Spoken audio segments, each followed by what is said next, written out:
Oh, hello, Internet! How's it going? How are you doing? If I'm doing this correctly, which I do have a hunch I am, I should be able to do this. What's up, guys? We're live on Mixer. I am Trey. We're getting ready for another one for Land. Fantastic stream. Oh, great. This dude again. If you guys know what's going on, it is Tuesday, which means it's the beginning of a brand new stream week. We're going to be doing some Pathfinder 2nd Edition today. Tomorrow's Community Night, and we'll be finishing off the week with The Legend of Zelda Link's Awakening. So yeah.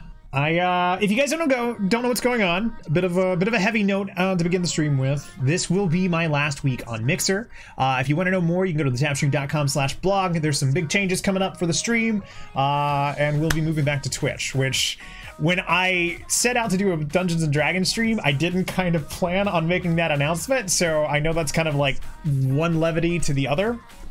But yeah, if you guys have any questions, you can always message me later. I need to put your beam in my hole, God. Hey, but how's it going, Kiko? How's it going, Kaga? How's it going, Dave? What's been the highlight of your day? I need to know. Welcome in, everybody. So yeah, if you guys are not familiar, last month, on a whim, Kiko, Dave, Vesta Holding, and I did an impromptu D&D stream. Well, it was not planned. And it was kind of just something that Vest just pulled out of thin air, which is really cool. And we enjoyed it so much that we decided we're going to try and do it for real this time.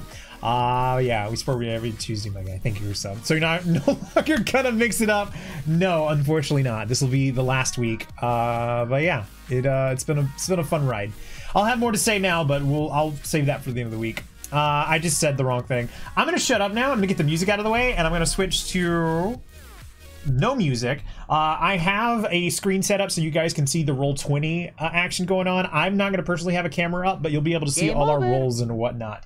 But I'm going to go ahead and join in the call with Kiko, Dave, and Vest. And if there's any audio problems, let me know. How's it going, Plane? What's been the highlight of your day? I need to know. Welcome in. Oh, hello, everyone.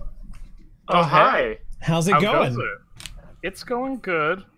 And I asked you first. I'm doing pretty good. I've had a decent day. I've been a little bit nervous, but excited to play some Pathfinder 2nd Edition, which doesn't roll off the tongue as quite as easily as D&D.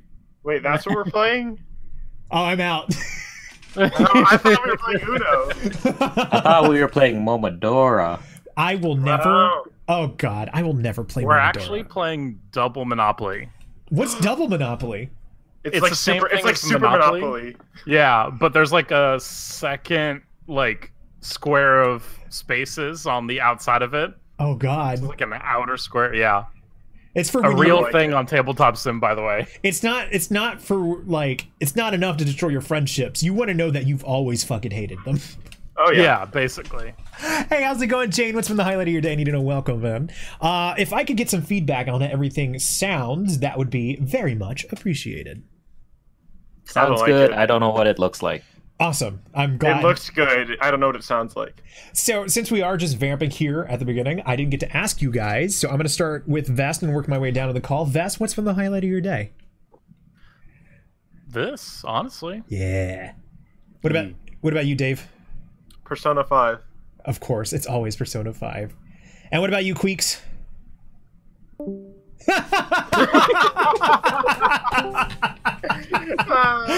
Oh, that's even extra funny given that they ran away the first time I asked that. Yeah. All right, so we're gonna play some Pathfinders. Do we have any questions before we begin, or should Vest take it away? Okay, quick question. Okay. Oh, God. How do I play?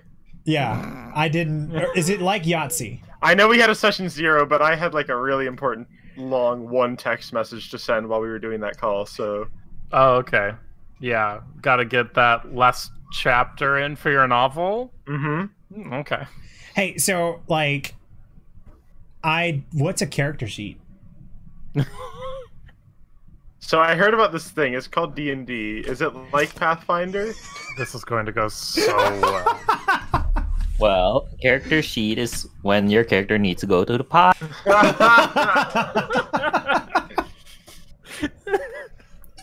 All right, I think we've exhausted our questions. Excellent. What do the 2D stand for? Well... We'll tell you when you're older. We're trying not to get Trey banned from Mixer. No, this is no joke. This is no joke. We had this discussion of hey, let's keep it tame, and I will reveal the curtain just a little bit. Dave, are you okay with what I quoted you saying? Oh yeah, go ahead. So Dave nearly killed me because I, in this game, will be using a glaive. And I said, what is a glaive? And Dave just, out of nowhere, a glaive is a spear if a spear fucked a fork. And with that, Vest, take it away. Oh, it's beautiful. Alrighty, folks. So today we are playing the Pathfinder 2nd Edition Adventure Fall of Plaguestone. They had to make a second one because the first one wasn't very good. For the first 15 years, yeah. Oh, man. Alrighty, so it has been 3 days since you left Eladir, climbing into the back of one of Bort Barget's wagons, bound for the faraway Andorran capital of Almus. And just to give people on stream something to look at, that's our friend Bort the Dwarf, who's leading this caravan. Yee! The smiling caravan master cut your travel costs to only a handful of coppers, so long as you promise to protect the wagons should any trouble arise. Fortunately, your journey through the hinterlands of Isger has been quiet, even if the ride itself has been far from comfortable. Not exactly any suspension on these wagons. I thought we paid the premium. As you broke camp this morning, Bort announced you should arrive at the town of Etran's Folly by nightfall, and he promised a comfortable bed for the night. Hang on, let me do that sentence again. And he promised a comfortable bed for the night as a reward for a long day's travel. The caravan's teamster shared a chuckle between them, trading knowing glances and subtle nods, but soon enough, you're on the road again, the wagon bouncing and creaking along the uneven trail. And that was pretty okay for me hearing an echo of myself that whole time. But that's on my end, that's not in the stream. Yeah, we're good. So for context, Vest has rigged up his system so that he can play desktop audio noises through his microphone so that we hear it. And so he's also hearing himself as he speaks, which I commend you. That is really difficult to do. Yeah, so that wasn't a bad start. No, However, you did good. We need to transition you all to the next scene. That wasn't a bad start. However, it's all downhill from here. And I forgot to mention, I want to go ahead and say this. If you guys are curious who any of our characters are, if you do ! Kiko or Davis or Trey or Vest, there'll be a little bit of a blurb so that you guys can kind of get a feel for who we are going to be. Yeah. Starting up some of the back now. Hopefully that's coming well. So yeah, things are going pretty well right now. There is an NPC joining you in the back of the caravan that he doesn't have his own icon. You've got Cookie, the ancient elf who is also the wagon's cook. He's got like his simmering pot of stew hanging off of the back of the cart with like an ever-burning torch underneath it, so it's always simmering and warm for anyone who wants to get some. And yeah, he's quite the bloke. And Davis, I think you were saying you've become best friends with him by now. Yes. Not really. Excellent. That was me. Never said this. Yeah, so I never said this. I was just going along. Elric is already best friends with Cookie. I just want to put this out there. Perfect. Yeah, you're probably like joining him on the front then while he's driving the horses. And for some reason, Kiko's currently riding one of the horses. That's on brand. That just feels right. That's fair. We're just gonna. Oh, I can't actually grab Trey's icon. All right, only Trey is moving that because I can't move it. Do you? Where do I need to move it? Oh, I was just gonna put you on the back of the cart, but it's fine. It's not really that important. Okay, here we go. I'm moving me to the back.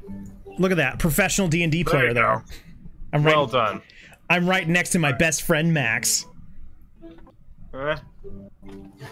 So at this point, who are your characters? Like, I know there's commands for it, but just being the start of the encounter or the start of the whole adventure, what are your names? What do you look like, etc.? Real quick, Vest. Yes. I'm breaking the fourth wall already. I love the background music, but unfortunately, I think with the sensitivity of Discord, it keeps cutting in and out. Really? Yeah. Oh, damn. So it works Fair for enough. it works for like all the sound effects you have, but I think when it tries to have the continuous music, it just cuts in and out. Okay. But Is it worth turning off entirely, like I just did? Yeah. All right. Yeah, at least the music. Sounds good. Yeah, the sound effects should be fine, just the music. Okay. All right, so what was your question? I'm sorry. No, fair. If anything, actually not having to play the music means I can turn off hearing myself. Okay, cool. So that actually works really well. One moment. Just getting technical difficulties out at the beginning, and that way it'll be Yes. smooth sailing at the end. Perfect, absolutely. Okay.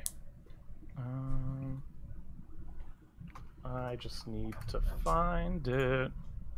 There we go. And properties. While we're doing this, let's introduce our characters. So Trey, introduce your character first. I will be playing the character by the name of Elric Stonecarver, who is a human champion. He is a 15-year-old kid, but after running to the goddess Shaylin, was imbued with the powers of a champion and has transformed permanently into basically a walking human tank. He is a strong boy. He is armed with a glaive and a naive sense of good. He is prone to adventure. What about you, Dave? Oh, well, all right. I'm Max. Hi. I work as a PI. I'm a detective. Oh, I know you. You know me? Yeah, you're that weird detective that doesn't interact with their clients. I say hello. You can technically say hello. That feels like the bare minimum of being a detective. You know, what matters is the result. Doesn't matter how nice I am. I can get behind that. Okay. And you can all hear me okay now? Yes. Yes. Perfect. Technical sound difficulties surpassed. We're awesome. Awesome. Did we want to give Kiko a chance to introduce their character before we continue? No introduction to Kiko's character. Absolutely. Go ahead, Kiko. The name's Don Akron. I'm sure you know of me from my famous play, Ghoul Bashers, or very known for my very expensive cider, Red Rib. Yeah, I know you too. I think I have your you Gold must be Master a poster. I've heard of you as well. You a fan? No, I know your name. Oh, I mean, I honestly just haven't had a chance to see your show. Could we get a little bit of a performance? no. Okay. All right, I get Okay. it. Yeah, you got to pay for that kind of stuff. It's fine. Yeah, it's understandable. You got to make some money. All right. That went That really went great. swimmingly. Oh, great. Okay. On brand. Oh man. All right. So, with that out of the way, it is at that moment that you hear a wolf howl into the woods, and sure enough, if I can do this correctly, nailed it. That's what Trey says at the beginning of every stream. You start to see 3 wolves make their way out of the woods. Guys, I think we've got company. Yeah, and for those of you who were on the stream before, you'll recognize this encounter as the same encounter we did for that ad hoc system agnostic encounter that we did before. So yes, this is the same wolf encounter, except now we're playing with all of the actual rules and character sheets and stuff. Thought it'd be a good way to kind of ease our way into the system here. So I need everyone to roll me initiative. And here we go. But don't forget to click on your things. Oh. No, I did. I had it clicked. You did. Every time. Why did it erase me? Oh, because... Oh, I see why. Because there's old ones. Hang on, one more time. Reroll, because I had to reset it. We're Mulligan. I like this reroll. I rolled that one. Ooh. Yeah. I still rolled higher than Dave. God damn it. It has been an ongoing tradition that Ooh. Great. I always roll higher than Dave. Hello, All right, rich let's see people. how those Troy's wolves are joining doing. you. Yes, I'll hold. Well, they're not doing too bad, honestly. Oh no! Okay. Whoever did that, I can't see it, but thank you. Somebody just subbed over on the Twitch side of things. Oh, no! Whoever did that, I love you, thank you, and I'm so sorry, and I'll check it after stream. Oh, it's going so good. All right, so here's how combat is going to work. So first of all, we rolled initiative. This determines the order in which things... oh, wait, There we go. The turn order vanished for a second there. That was weird. So that determines what order we're going to be going in. In this system, perception and initiative are the same roll. So that's one thing the system did to kind of simplify that. Asterisk, but that's for another time. And so yeah, that's why you see initiative and perception there. So now, when each person is going to go, they're going to, if they're just doing a standard attack, they're going to be doing 2 rolls. Number 1, they're going to be rolling to see if they even hit the creature. Then number 2, when they hit the creature, they are going to be rolling for damage. So, Trey, it is your turn first. Okay. Generally, the system, you have 3 actions. A move is an action, a strike is an action. If you want to move, strike, move, or move, or attack, all of any permutation you want, it is entirely up to you. Okay. And you can move up to your character's movement speed per action. So, let me know if this is breaking the rules, but okay. I am going to jump from the cart over here 15 feet to this wolf, and sure. I am gonna take a strike. Yeah, and that's really, I would call that your 3 actions. Yes. Action 1 is jumping off the cart, 2 is move, 3 is hit, and there you go. So go ahead and click my strike. Me or you? Me. Okay, yeah. Go for it. Click your strike. There we go. Ooh. Perfect. All right, so that's a 26 to hit, and that is absolutely going to get past the wolves' AC. AC stands for armor class, and you are trying to meet or exceed that number on the enemy. 26 vastly outstrips it, so we are also learning how critical hits work in this system. So, in order to critically hit, all you have to do is get 10 or higher above its AC. The creature's AC is so low that 26 is more than 10 above it. So it is a crit, and that's going to double your damage. I'm the beefy boy! Yeah, now, here's what I'm going to rule, is you do see in Roll20 that it's got both damage and critical damage sitting there, and it treats them as 2 separate rolls. So really that 12 is a 6 times 2. No. Take the first one, double that. So you got 9 times 2. You hit for 18 damage, and that's fine. Oh hell yeah! Listen, I know we totally dicked around the last time, but I'm coming for blood this time. Absolutely, and what that deadly D8 means is when you land a critical hit, go ahead and roll another D8 on top of your crit damage. So just do. There's not really a button for it, so just do / roll 1d20 or sorry 1d8. All right, there we go. We'll add that to the 18. Okay, so you did a total of 20 damage. Hell yeah. And that one-shots the wolf. If you want to tell me the story of what happened. Okay, so I leapt from the cart after spotting the wolf, because I am assuming they look vicious, and I just pretty much struck down with my glaive into the back of the wolf, and I now feel really guilty about it. RIP! All right, so there we go. For 20 damage, the wolf is now super dead. Oh no, the X just hurt more. I'm sorry, Balto.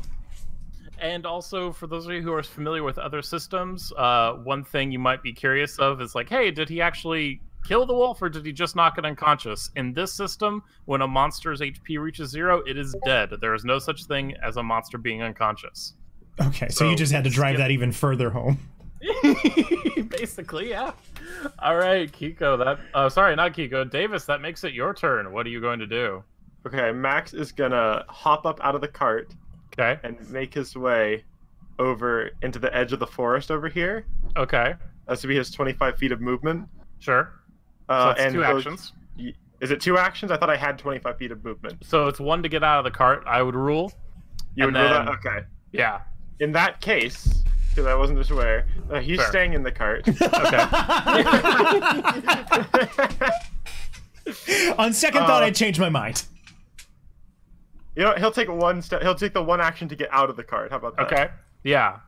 And let me just measure real quick. Yep. All right. So I am going to hydraulic push that wolf that's directly in front of me. Okay, we're casting our first spell. Fantastic. It's a 14. Alrighty. So yes, as you can see, folks, spells have a little more going on to them. They have the attack, the damage. Saving throws is Yeah, basically the opponent now is going to be rolling. Oh no, the opponent is not going to be rolling because it doesn't say which one of the 3 saving throws. So yeah, that's just if Davis lands a crit, we know what to do on a crit success. In that case, did a 14 crit on the wolf that's like way up higher? Yeah, the one that's further away. Okay, cool. That a 14 does not crit, so you just do the 9 bludgeoning damage. 3d6 sounds good, and it's knocked back 5 feet. Okay. Nice. Yep. So there we go. So I in front of me created this wall of water, and I just pushed it towards him, and it knocked him back in a forceful blast. Absolutely, he's hurting. He's absolutely hurting. That's a hell of a spray gun. And I'm going to use that red mark to say that he is bloodied. That is the one piece of information that I, as the DM, can give you about your enemy's health. When they are bloody, that means that they are at least at half health or less. And that is, yeah, without like more specific like knowledge checks, that's the only piece of free info you get from the DM on their health. All right, so that's 2 actions. Do you want to do anything with your third, Davis? I get back in the cart. You get back in Sounds good. Okay, well, oh, right, I forgot to, like, move the turns. There we go. Okay. So it is now that wolf's turn. Well, it's dead, so I'm going to remove that from the turn order. All right. Now it is this wolf's turn, and it is going to go, let's see. It's gonna, let's see what we got here. Can it move all the way up to the cart? Well, it's going to take 2 actions, but it technically can. Okay, so it's going to take 2 actions, Davis, to move right up on you at the cart. With its third action, it is going to try and jump up and bite you. It's going to have... You're going to get some bonuses to that because, at least to hit, because, you know, you've got, like, partial cover from the cart, and it's got to jump up and do that, right? Mm-hmm. So, let's see. Perfect. So does a 17 hit you? It does. It does. All right. So by how much? By 5. Yeah, that's still enough to hit you, just barely though. All right. So it's gonna go ahead and do damage to you. 3 damage. 3 whole damage. Oh no! Indeed. And I fall and die. Makes sense. And I also need you to make me a fortitude save. Gotcha. Fortitude. 9. Okay, so unfortunately, Davis, when the wolf jumps up and bites you, the wolf is not the only thing that jumps up, and a bunch of fleas land on you from the wolf. Yeah, and so that's going to sicken you. And what sickened is going to do is that's a particular type of condition. Okay. And when you are sickened... You don't get invited to parties. Basically, yeah. I play this game to escape. Yeah, so basically, you're gonna take a -1 on any like skill checks or saving throw checks. Wow, and you even gave it a bath, Max. Basically, all right, that makes it the next wolf's turn. And it's going to try and do the same thing, where it's going to go ahead and go like that, and it is able to get up there in one move, in one action. So Davis is going to do the same thing and try and bite you. Should have gotten out of the cart, dude. I should have just backed up. I am the mage. Oh, an 18. 18 definitely hits me. God. Yeah. All right, and good. I figured out how to get those in Don't one I roll, have that so... that That was ability? a max roll on damage, too. Yeah, it is. What's All up? right. Don't I have that like triggering ability? Like if I'm within range of a partner getting attacked, I can use my shield to stop this. I'm looking at my feats, but I don't see it. Maybe. I don't know if that was something we looked ahead at. I feel like 15 feet away is a little bit far to stretch your arm, but I don't know, dude. I'm a big boy. Little rabbit paws, thank you for those. I do not remember off the top of my head, Trey. But like Dave said, we are 15 feet apart, so never mind. A little bit. Indeed. So that wolf is going to hit you for 7 damage. Yep. And you also need to make me another fortitude save. I don't want to get double fleed. Hey, maybe if you get enough fleas, you'll be a basis for the Red Hot Chili Peppers. I lost my reference midway through that joke, and I would like to stop talking. Oh, we got a raid. Alrighty, so Davis, you are still sickened 1. Thankfully, not sickened 2. It's my favorite of the sickened series. But you do have just like an inordinate number of fleas on you, and it's really gross. There's fleas all over the back of the wagon. Yeah, the wolves are successfully chomping at you from outside the wagon. And that makes it finally Kiko's turn. What you doing? Can I take a free action to be in pain? Yes. Okay. Can I shoot the wolf that's in front of Dave?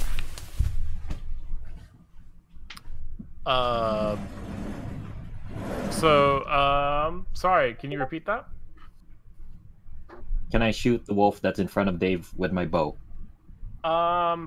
Probably not from where you are, because it's both behind Davis and, like, on the ground behind the cart, so you would have to, like, get off your horse and go back there.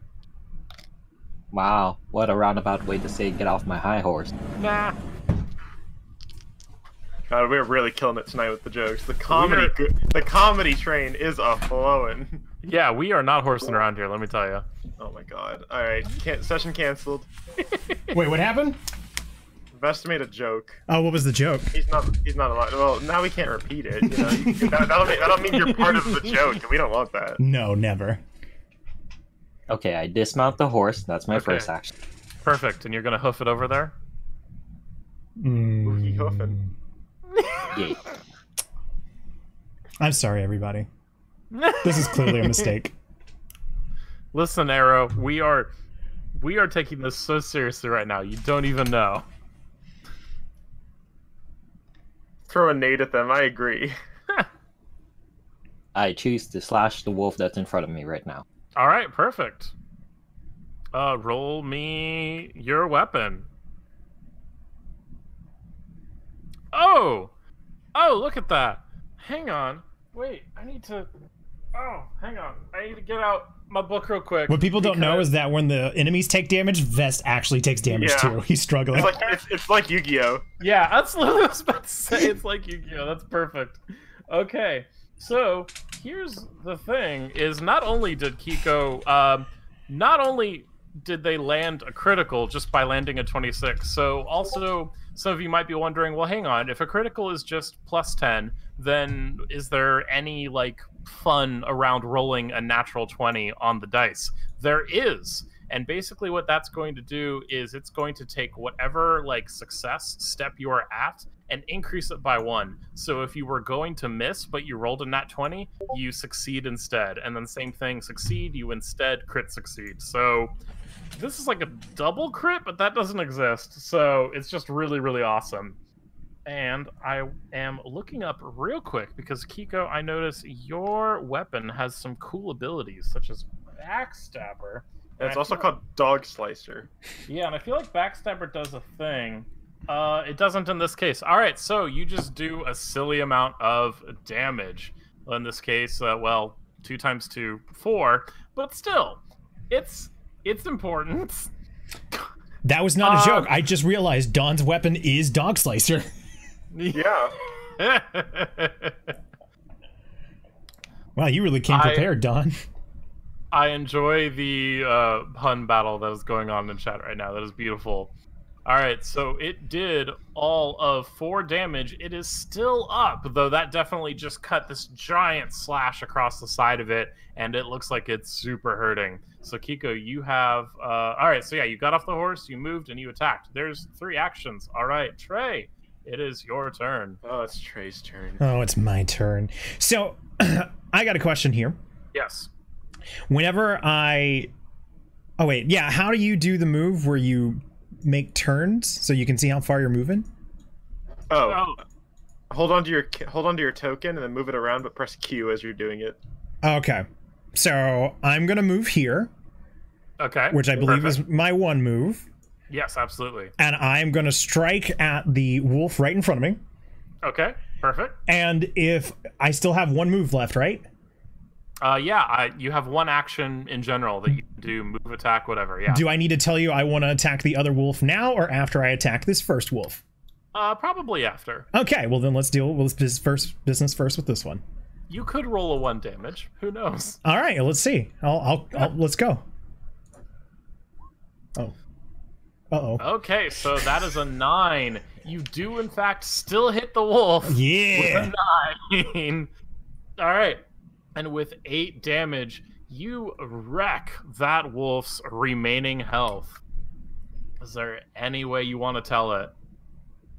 Not that doesn't make me feel like a villain. I feel like we're beating up on these wolves. No, so like to be clear, like number one, these wolves are like particularly vicious and mangy and gross looking. Like they've got like matted fur and fleas everywhere, and are generally like I'm dealing with the fleas. Nearly rabid in how much they are attacking you. So with a great sadness in my heart, I launch my spear into the wolf, and I say, "I'm sorry. I wish Max would have given you a better bath." All right. Alrighty, so you have 1 action left. Yeah, I want to try and take out this other wolf. Alright, sounds good. So the only price to pay is that if you attack repeatedly in the same turn, you take some minuses. Okay. So for your second attack in the same round, you're going to take a -5. Go ahead and roll it normally, and we'll just kind of mentally do the -5. Oh, shit. It'll stack up to a -10 if you do it a third. Exactly, yeah. Now, a couple of you have, so for example, Kiko's Dog Slicer has the Agile kind of ability added on top of it. Agile says that it's only -4 and -8. So that's where the Agile weapons can be kind of cool. All right, so with a 20 still, you absolutely hit it. And you deal that 7 damage. And it is not bloodied, but it is certainly in a lot of pain. Yeah, he's getting the hit. Yeah, absolutely. And it is at that moment that you hear another howl from deep in the woods, and the one remaining wolf in front of you also howls. And you see, let's see if I can just do this correctly. Yeah, you see a gigantic wolf stepping out of the woods. Oh, shit. He is not only he is not only twice as large as any of the other wolves, but he is also dripping what looks like some sort of acid from its mouth, and the grass burns wherever the drips hit the ground. And he's got his eye on folks. Let's see what initiative he rolls. Hey, Max, you got any more of that spray left? Ooh. Well, it was, in fact, Davis's turn, so the wolf is, just by sheer happenstance, going last. You have a lot of time. Oh, okay. Alright, so it's my turn? Absolutely. Is there anything in the cart? Maybe like any of your random equipment, like a bunch of your ropes or anything else that you're laying around. Cookie is entirely useless at this point. Cookie is absolutely, like, just kind of holding his head and shaking and, like, ducking down so the wolves can't see him deep into the cart. Though the caustic wolf, I did forget to mention this, the caustic wolf actually does howls so fiercely that it startles the horses, and the entire cart like shifts to the left. Bye, Dave. And Davis, make me a reflex save. I haven't been good on these saves today. Character reflex 12. All right, so you don't fall out of the cart, and you generally keep your feet. So yeah, it was just quite the like startling thing. But you definitely, Kiko, you especially notice that now one of the wheels of the cart is stuck in the mud. All right, and that makes it definitely Davis's turn. What you doing? Okay, is there any rule against casting 2 spells in 1 turn? There is not. I mean, some spells are 1 action, some spells are 2 actions. Absolutely. Okay. Go for it. You just have 3 actions. So I'm gonna put mage armor on myself. Okay, perfect. To what is it? Increase my +1 to your AC. Yeah. All right. And then I will use my focus point to do Force Bolt. Okay, perfect. And I'm doing this on the small wolf in front of me. Okay. Let's do it. 14. 14. All right. You on the small wolf, you do indeed hit it. Dramatic literally pause. just yellow energy, just like from my finger gun, and just pew with a Force Bolt. So it is now bloodied. Ouch. And then I think that might have been all my actions. Because I believe Force Bolt was 2. Yeah. So I think I'm out of actions. All right. Perfect. So that's gonna make it. Well, that wolf's turn, but that wolf is in fact dead. So it's that wolf's turn, and that wolf is, I think, very angry at probably, let's say, Davis. It's gonna try and nom you. Okay, so we're just gonna open that up. Am I proficient with unarmored, or am I not? Probably. I assume you are. Yeah, you are absolutely proficient with unarmored. Okay, so it says when you can use your unarmored proficiency to calculate your AC when I have mage armor on. Yeah, absolutely. So that's essentially. Oh, that initially gives you another +3 to your AC, so +4 total. Okay. Yeah. Perfect. Sweet. That puts me up to a 16 AC. There you go. Yeah, that's why, especially for a low level with mage armor, is pretty fantastic. Okay, so let's see. Are we hitting? No, not with my mage armor. Excellent. The wolf successfully jumps up and bites at you, but its teeth get graze off of this shimmering invisible material in front of you, and it fails to actually bite you. Yes. All right, and that makes it Kiko's turn. Can I walk over the corpse? You can. You can walk over the corpse. In fact, I will go ahead and delete it entirely. That is the most metal thing I've ever heard you say, Kiko.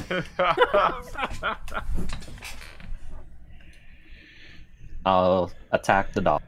All right. You attack that dog. Put a stove on its foot. What? I don't know what that means. Arrow. I feel like that's a meaning that none of us can comprehend. Arrow, what crazy talk? What are you doing? All right, so yes, that is one nasty roll against its AC. You absolutely hit it, doing that 4 damage, and that kills it. Do you want to tell me what happens? I try to offer him an autograph, but he snarls at me. So out of a fit of rage, I hit him with my sword. Okay. Dan, is this how you treat all your fans?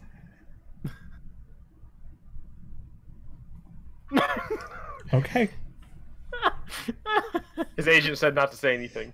Oh man, it's a liability. All right, so the wolf is indeed dead. Trey, it is your turn, and you only have the much larger caustic wolf in front of you. What do you do? I was made for this. Will to live. All right, so here's what I'm gonna do. I am going to, with both hands, get a good grip on my glaive, and I'm gonna just start sprinting towards the big wolf and just jam it into him. All right. Yeah, you know what? I'll give you some a small bonus for that. Oh, I nearly forgot. Apologies, everyone. So the wolf can fly. You didn't tell me this. Yeah, the wolf has planar teleport. But anyway, so in Pathfinder 2nd Edition, there is everyone gets hero points that they can use. You all get 1 at the start of the session, and as you do really awesome things or just general good role playing or anything else that I think is cool, I'll give you another hero point.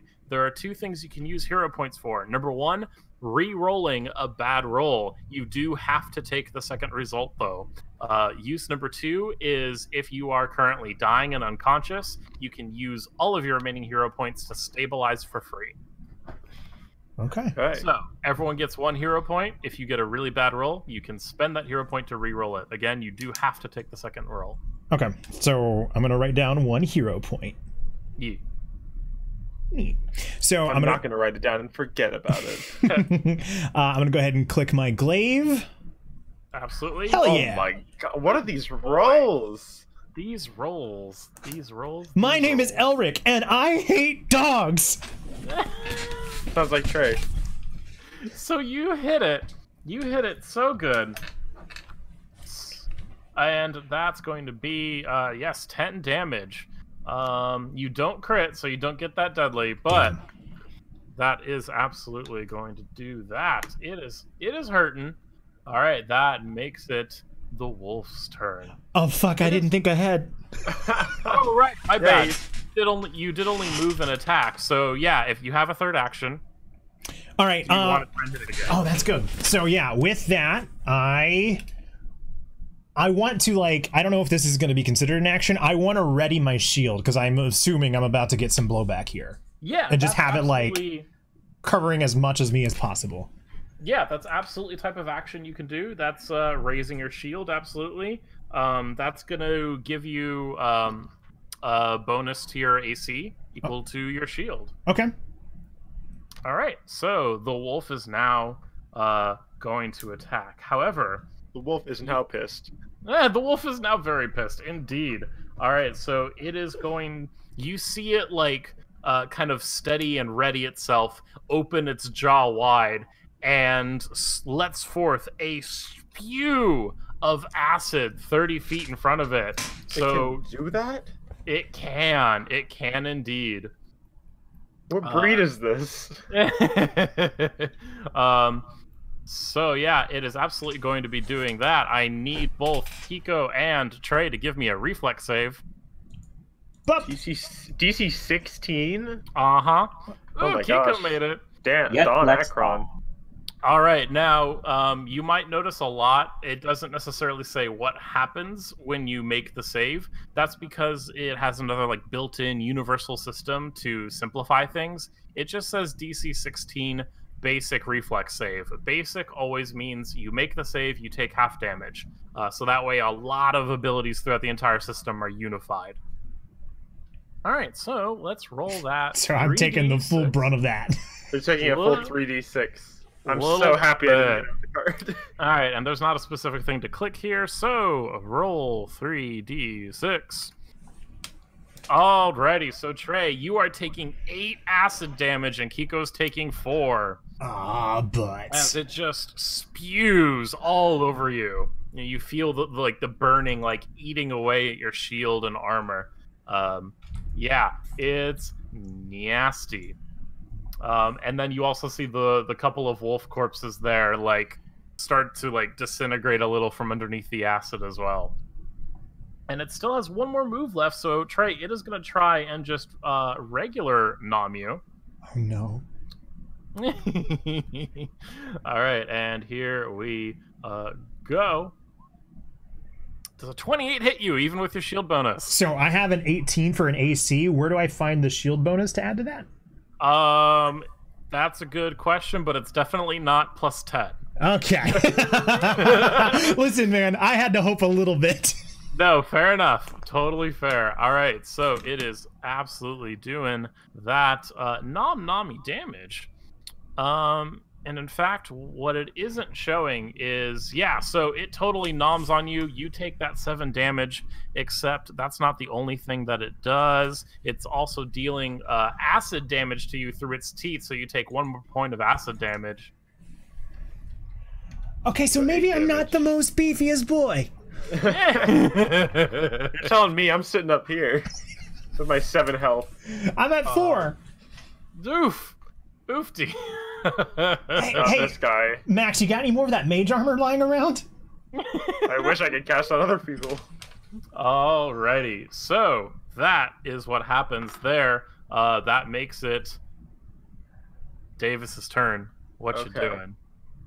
That's a good the wolf question. is not bloodied yet.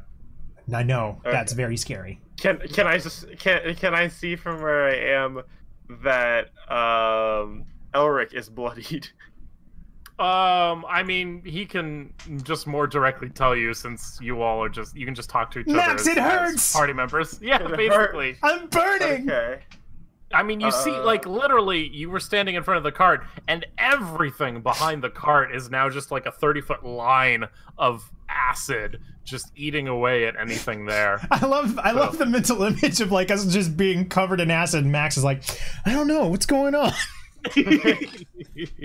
Okay, I'm gonna like do like the hero play. Okay. And I am gonna wait. Hang on. Actually, I may not be able to do my hero play.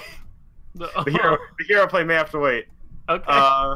In that case, I am just going to. I'm gonna do 2 spells again. So first, I'm going to Ray of Frost the Wolf. Okay.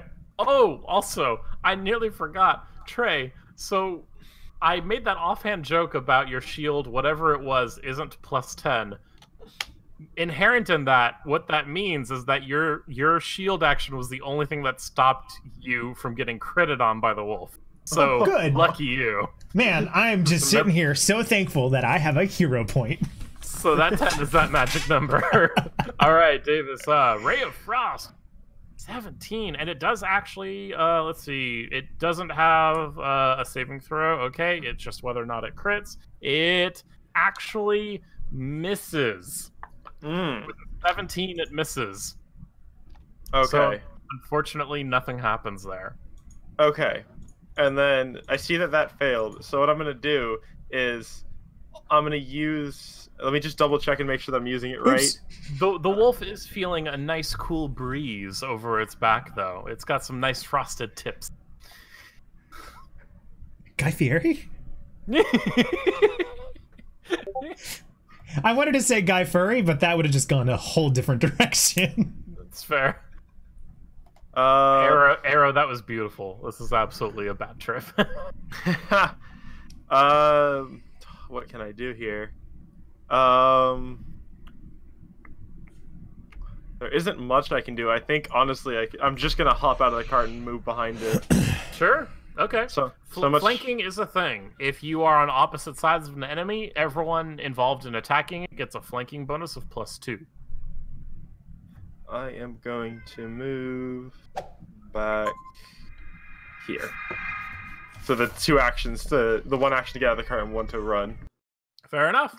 All right. That makes it Wolf's turn, but Wolf is dead. That makes it Kiko's turn. I'll use 2 of my actions to get as far away as possible. Okay. Fuck you, Trey. I did tell Trey that before we started that we were all planning his demise, so it seems to be going well. Well, you guys did say that I was probably going to burn through 3 characters at least, so at least that prophecy is coming true. I hope you have 3 characters ready. Not as good a name as you guys got. Kiko, if you want, you can move 1 more square north. That first action was 1 square short of your move action. Yee. Now I shoot it. Okay. Absolutely. Roll me. Are you doing like your hunt prey, like ranger stuff or anything? Is that a free action? Can you repeat that? So as a ranger, one of the abilities that you have is, underneath class feats is you can focus your attention on a single foe, and you get what is called Hunt Prey. The full description is Details tab of your character sheet. Oh yeah, sorry, I was moving around for you. So we go to Details, we scroll all the way down, and there's the whole thing. You designate a single creature, and you basically, yeah, you focus on it, and you get a +2 to perception. Let's see, does it... oh, I thought you got a +2 to hit as well, but I guess you don't, except you ignore the penalty from making ranged attacks within your second ranger command. So that's cool. You can get hella far away and not take penalties for shooting from super far away. So I guess it doesn't help in this particular round. Never mind. Bobby. Yeah, I'll just shoot it. Fair enough. This is definitely the part where I'm like, yeah, I've GM'd this 2 or 3 times, but I haven't actually played my own character yet, so I only vaguely know most of the ability. Oof. Okay, so that is a nat 1. So just like a nat 20 makes you go up a step in the like crit fail, fail, success, and crit success ladder, a nat 1 makes you go down 1. So not only do you miss, but you actually critically miss. Thankfully, Shoot Trey. in this, yeah. So to that point, I think in other systems, yeah, you might stand a chance of missing so hard you actually do damage to either yourself or one of your party members. I just want to point out, I have my shield up.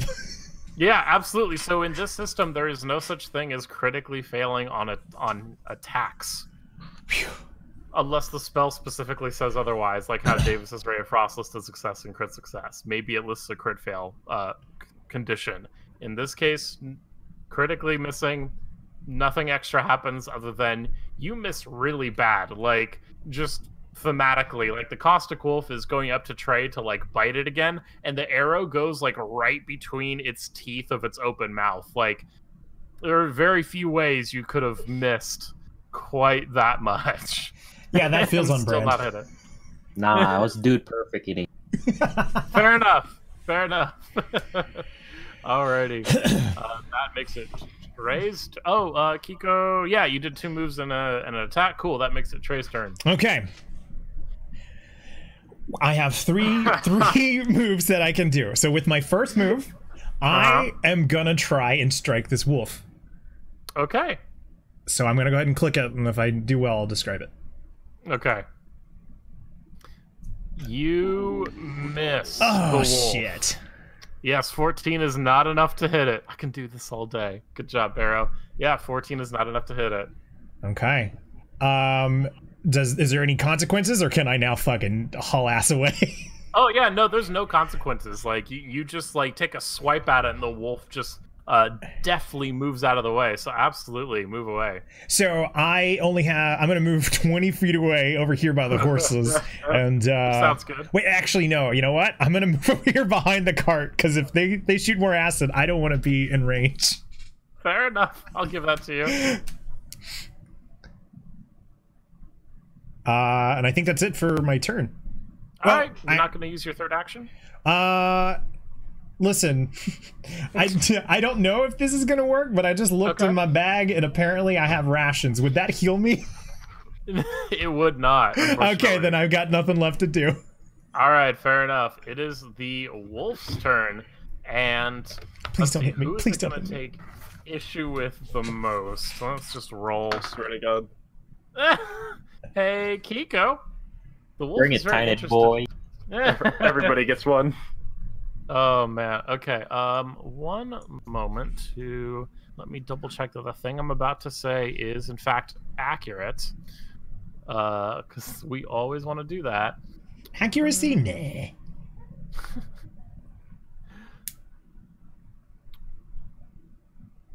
How you holding up over there, Don? All right. So here is what's going to happen. What's going on over there? Mic drop. My water bottle. Okay. All right. So here's what's going to happen is you see the wolf kind of push its front legs into the ground, and it strikes a pose to howl majestically into the air. And it is not just any ordinary howl. It like makes the air rumble. And I need, let's see, it's going to try and make an intimidation check against all of you.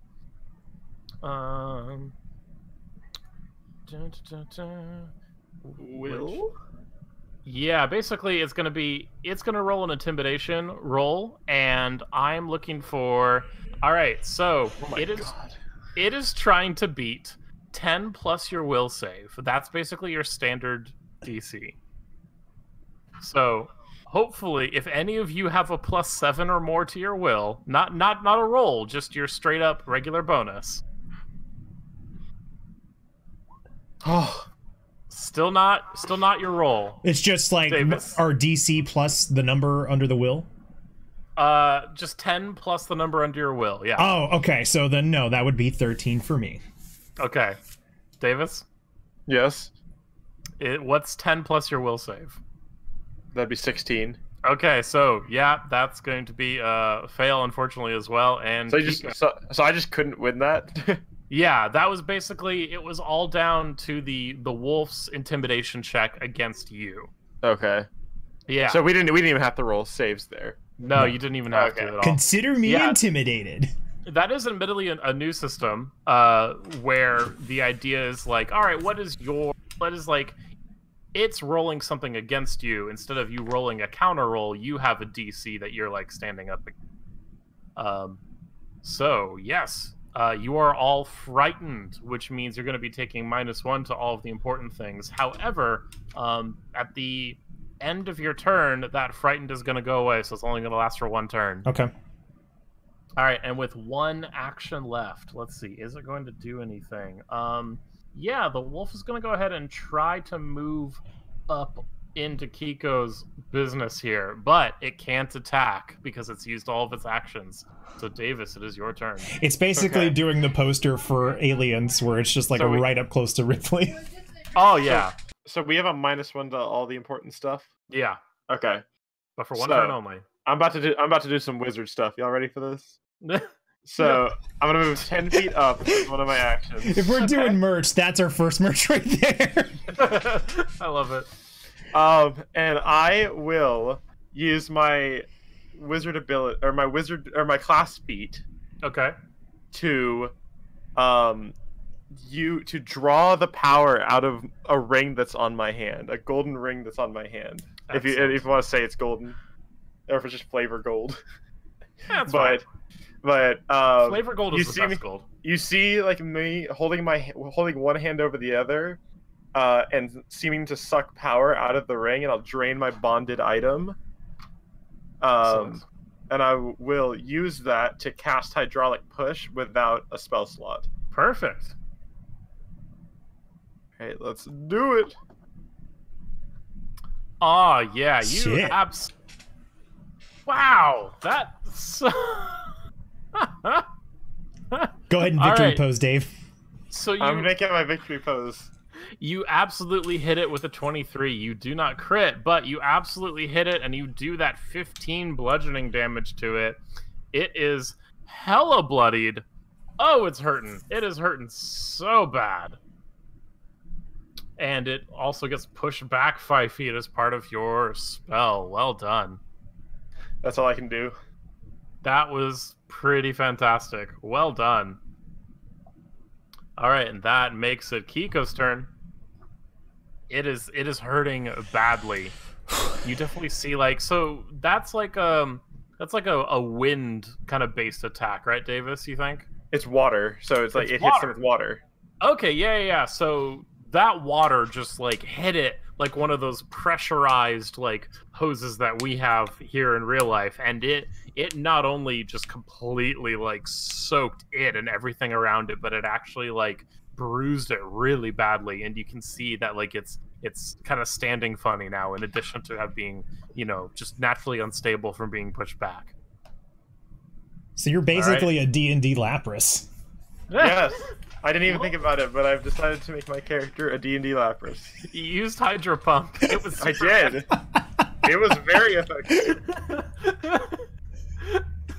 Fantastic. All right, Kiko, it is your turn. Dave, you surf. Yes. So I walk in front of. You walk in front of. And then I slash it. Okay. Sounds good. You slash that boy. I'm not trying to shit on you, Kiko, but it just sounds funny. After me doing this huge 3-action move, and then you're like, I run up and poke it. All right, now unfortunately the 14 is not high enough to hit. So although the wolf is off balance, it still managed to kind of dodge out of the way of that. Another. Sounds good. You got one more in you. There you go. Hell yeah. Well, let's see. Okay, yes, you do indeed hit it. GM rolls are secret rolls. You do indeed hit it, and you deal that 5 damage. And that is the perfect amount of damage to take it to 0 health. Oh, thank God. Woo! Hell yeah. So absolutely, First encounter. Yeah, Kiko, if you have a story to tell, absolutely tell it. You are under no pressure to actually respond. I go up to it and say, "Want to be part of my fan club?"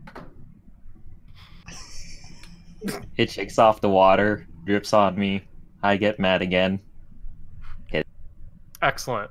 You just like backhand it with your dog slicer or something. And yeah, you slice that dog, and it is now in a crumpled heap on the ground, dripping blood, acid, and water. Name of my new metal band. Yeah, I was about to say. Well, hell yeah, guys, we did it. We survived our first encounter. Yeah, look at you all. Two of us almost didn't, but you know. Listen, Max, we don't have to get caught up in the details. I'm all about the details. Perfect. All right, man, that was fan-freaking-tastic. Well done, folks. All right, so it is that at that point that Bort kind of comes running back as the other NPCs were actually dealing with their own wolves this whole time. They weren't just kind of leaving you to do that. So you see Bort come running back and he goes, "Is everyone okay?" I'm a little on the acid side, but other than that, I think I'm okay. You wouldn't happen to have any healing potions, would you? Probably. Yes, one moment. And he calls over one of the... Let me pull up the character. Wait a minute, how's Cookie? Cookie, he's still not doing great. He's definitely still in the back of the cart that's stuck in the mud, and he's kind of shaking with his hands over his head, and yeah, not really looking at anything. Mm-hmm. That's okay, buddy. Alrighty, so... you see a half-orc woman come running at Bork's call, and Bork basically says, "Hey, Tamley! Ow, I just bonked my own headphones. Listen." If you need the potion, you can just keep it. It's fine. Apparently. That was amazing. All right. He says, "Give him one of our healing potions." And so, yes, she does absolutely have a couple of minor healing potions. Awesome. Yeah, in fact, she has 2. So there you go. There's what the healing potion is going to look like. And if you scroll down how much it does, that's going to be a D8. You've got 2 of them. Okay. Well, Max, how are you doing over there? Don't you need one of these as well? Yes. All right, I'm going to hand one to Max. All right. I take it, but don't say thank you. It's expected. It's fine. How about you, Don? How you doing over there? I barely got a scratch. I'll take this one. All right. Can I go ahead and down it? Yeah, roll me that D8. Oh, come on! Come on, give me an 8. Damn, 6. I'll take it. Solid work, Trey. Trey, yours was, kind of close to its expiration date, unfortunately. Didn't know that healing potions had an expiration date, but this one apparently did, and it was soon. TM. So, you kind of drink it, and you're like, huh, well... Max, are you feeling anything from this? I'm feeling great. Oh, okay. I feel like a new man. I guess I feel it.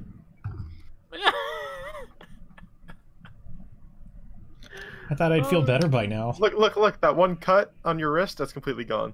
Oh, you know what? Yeah, I guess you're right. You definitely know how to look on the bright side, Max. Huh? Yeah. So, okay, now mechanically, what does this mean? Gain 1 hit point. Yeah, you gain 1 hit point. Oh, cool. I went from 4 to 5. Oh, yeah. That was fantastic. Well done. Can I help him into the cart? Yeah, you can help him into the cart. Thanks, Max. Perfect. Though, as you're getting in, actually, before you go into the cart, because Bort would have stopped you, he says, "Oh no, one moment. It looks like we're gonna be stuck here a bit. I think I need your help." And he starts calling over some of the other Teamsters, and he points out the fact that the cart is still stuck in the mud, and you all need to lift it out. Oh yeah, let's see what we can do. Yeah, so I need... You're bleeding. Listen, a little blood has never stopped me from helping people, okay? Yeah, so you see Bort calls over Tamley, and he calls over a couple of twin humans, as well as a gnome woman, and they all get together, get their hands into the cart, and you all join them. Make me an athletics check. Boom! I don't trust this check. Okay. Oh, wizard. Oh, Dawn. Oh, I trust this check so completely. I trust this check completely. I'm a wizard.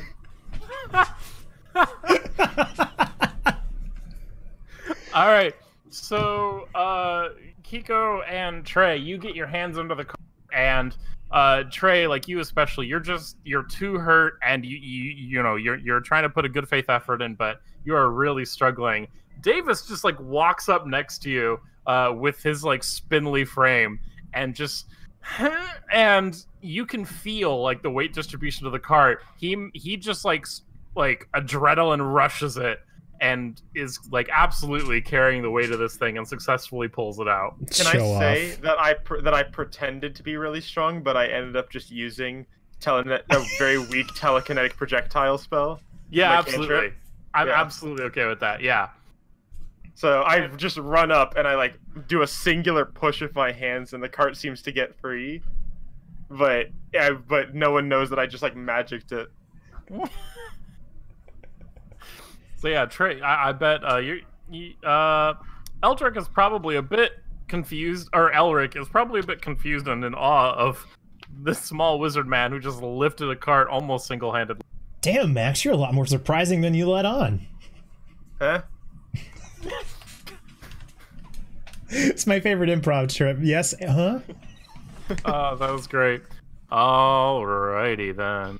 Let's see. Let me double check. All right, cool. Hard of hearing. And with that, the cart is out of the mud. Bort gets back in the cart. Everyone else gets back in their carts, and you are on your way to Etrin's Folly. And kind of as the other Teamsters are making their way back up, you kind of see either Ulf or Ulf. You don't really know which one. The two twin humans. One of them says, "And now we're on our way to Plaguestone." And you see the gnome woman kind of like slap his arm, and be like, "Don't say that. That's rude. Their name is Etrin's Folly. You know that." So yeah, you absolutely get the idea that Plaguestone is more of a kind of a bad nickname for the town. Like a negative connotation behind it. So, like, Yes. are they close enough that we can talk to him? Oh, absolutely. They're still like, So- maybe 15, 20 feet away. So wait a minute, why is it called Plaguestone? So Ulf and Ulf kind of giggle at each other a bit, and the gnome woman kind of just gives them a sidelong glare, and she says, "Well, unfortunately, about 10 years ago, the town suffered a nasty plague. It wiped out half the city. And unfortunately, to this day, they're still quite known by that. Particularly, well, you'll see it when we drive into town, but it's a small little 3-foot column, maybe? It's literally called a Plaguestone, and unfortunately the entire town was nicknamed that, and it's never really recovered." So don't call it Plaguestone. Got it. Not to the villagers' faces, anyway. Not that Etrin's Folly is much better, but What caused the plague, do we know? Tales say of an evil witch that even took out their priest. But Which it's you fine. say? It's a nice little town. We'll get there. We'll stop for a couple of days. Not really resupply, honestly, but it's a nice, it's a nice place to sleep on some hay rather than the ground. Did they say how long it would be till we got there? End of the day. It's really not far. Okay. Okay. So on our way there, our short rest a thing. Yeah, absolutely short rests are a thing. Do we regain health points for that? You know what? I will even say that you regain enough health points for it to count as like a standard 8-hour rest. Okay. So let me double check that the thing I'm about to say is correct. This guy. Because I don't want to lie to you. And it is somewhere. Hang on, it's taken a while to find it. No, it's fine. I believe it's your constitution multiplied by something. Right. I think it's your constitution multiplied by your level. It's gotta be more than that though. That'd be 1 for me. Yeah, that's 14 for me. I'm fine with this. Absolutely gotta be more. I just How have can to... be? We're level 1, Trey. No, Constitution. Your modifier. Oh, right? the modifier? Never mind. Yeah, the modifier. Yeah. All right. I just have to find the stupid thing because. Hang on. I'm gonna try Google. In the meantime, hey Don, where did you learn to ride horses? Oh, it was part of a gig that I did. Interesting. What was the gig? Hooves and Furious.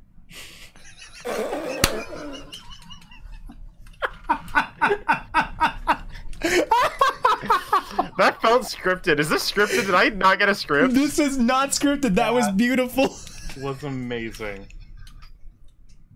All right, perfect. So yes, you get health back equal to your Constitution modifier multiplied by your level. So. All right, well that's a 2, so I'm a whopping 7 points. I'm a whopping 1, so I got 1 more point back. Let's go. All right, That's a also, 2. I will also say because it was an 8-hour rest, that means spellcasters, you get your spells back. Yes. All right. Alrighty. Cool. Get my points back. Yes. Yeah. And during our 8-hour rest, I will refill my bonded item. Perfect. Okay, so you all make your way to Etrin's Folly. Oh, it looks great. We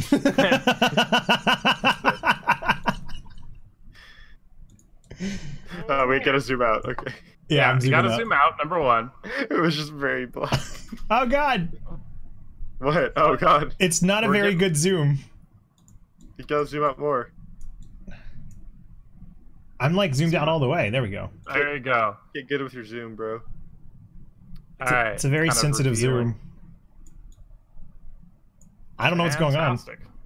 Oh, I'm just slowly revealing more and more of it as Oh, you made your way from the north side of town. And yeah, you are now in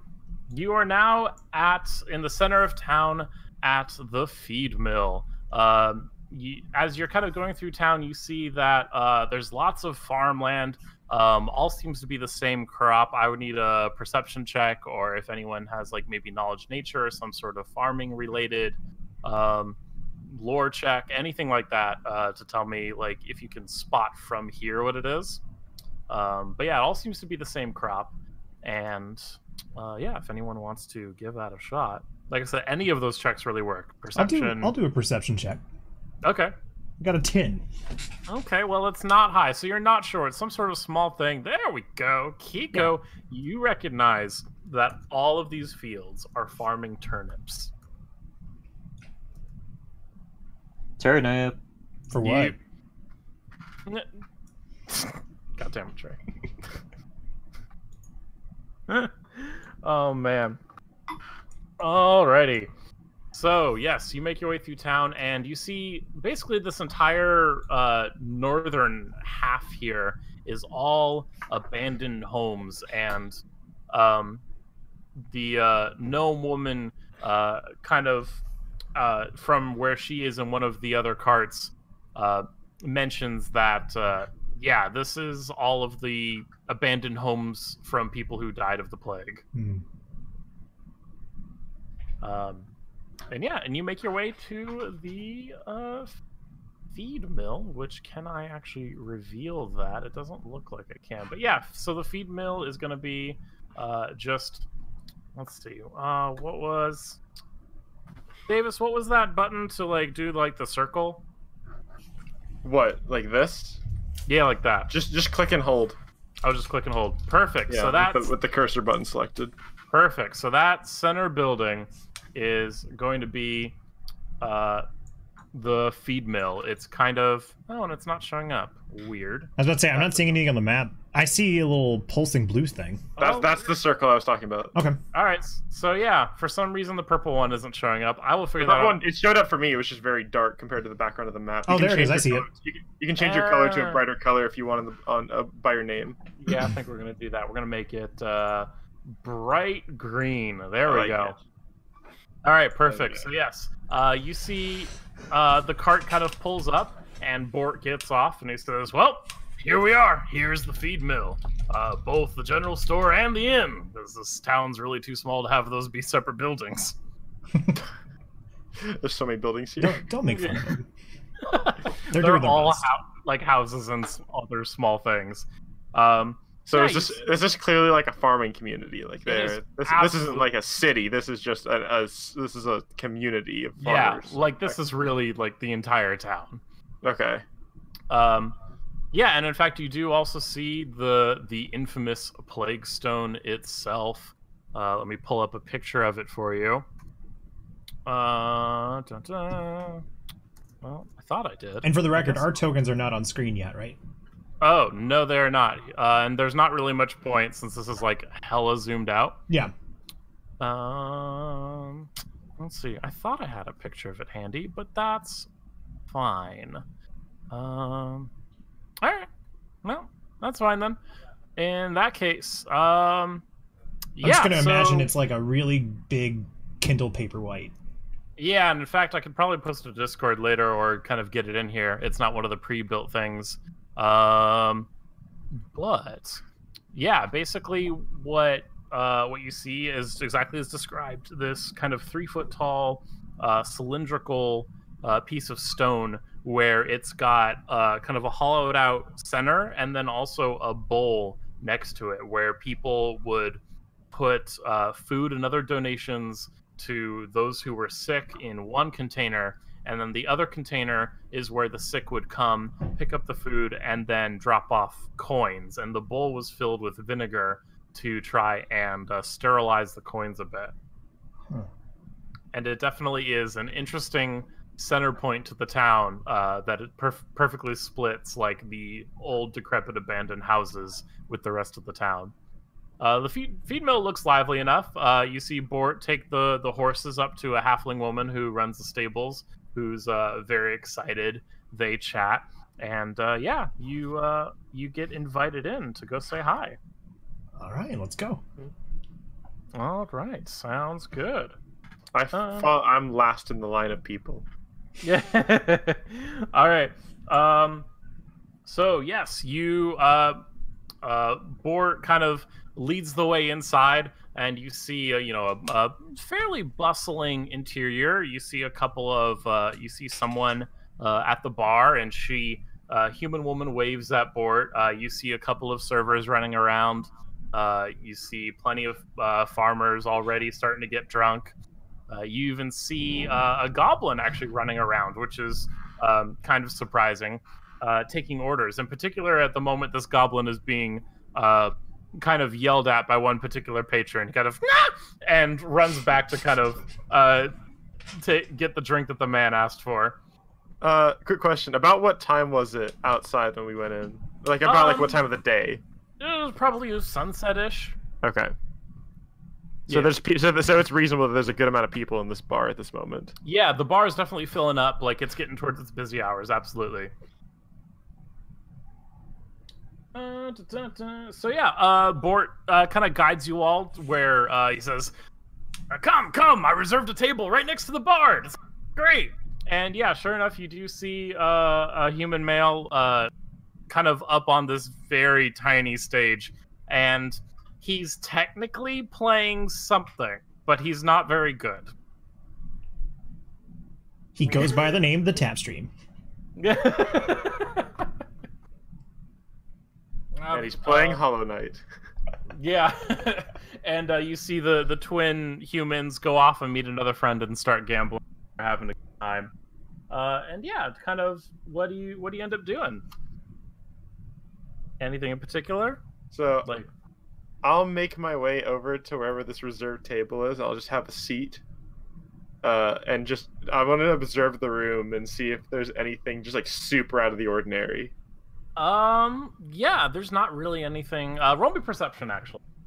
Let's see what you might get. Perception. Perceive is the button I click. Yeah. Okay. There you go. 18. With an 18, you don't notice anything out of the ordinary. It just looks like a small, quiet town. Kind of, and the regular things that you might expect to see in here. And Bort very excitedly starts ordering a round of food for everyone. He's going to go ahead and cover tonight's costs, both room and board and food for everyone, in celebration of the wolves that you successfully conquered. Nice. Sure Thanks, Board. Yeah, not sure if anyone in particular respond. Bye, Brad. Not sure if anyone in particular responds to it, or you're just kind of excited to, like, you're just tired and you want to eat. That's definitely what I am. Fair enough. I want to talk. What's up? Oh, I was just gonna say I want to talk to the little goblin boy. Oh yeah, absolutely. I knew. Yeah. I knew you were either gonna go on stage or you were gonna go to the Goblin Boy. Yeah. So, the goblin kind of runs by to drop off the drink at kind of the angry man's table, and he kind of runs past you, so like you get his attention. He's like, "Hi, can I help you?" I can speak goblin, Okay. so I try to communicate to him, asking Yeah. him if there's anything fishy. Fishy. Roll me perception.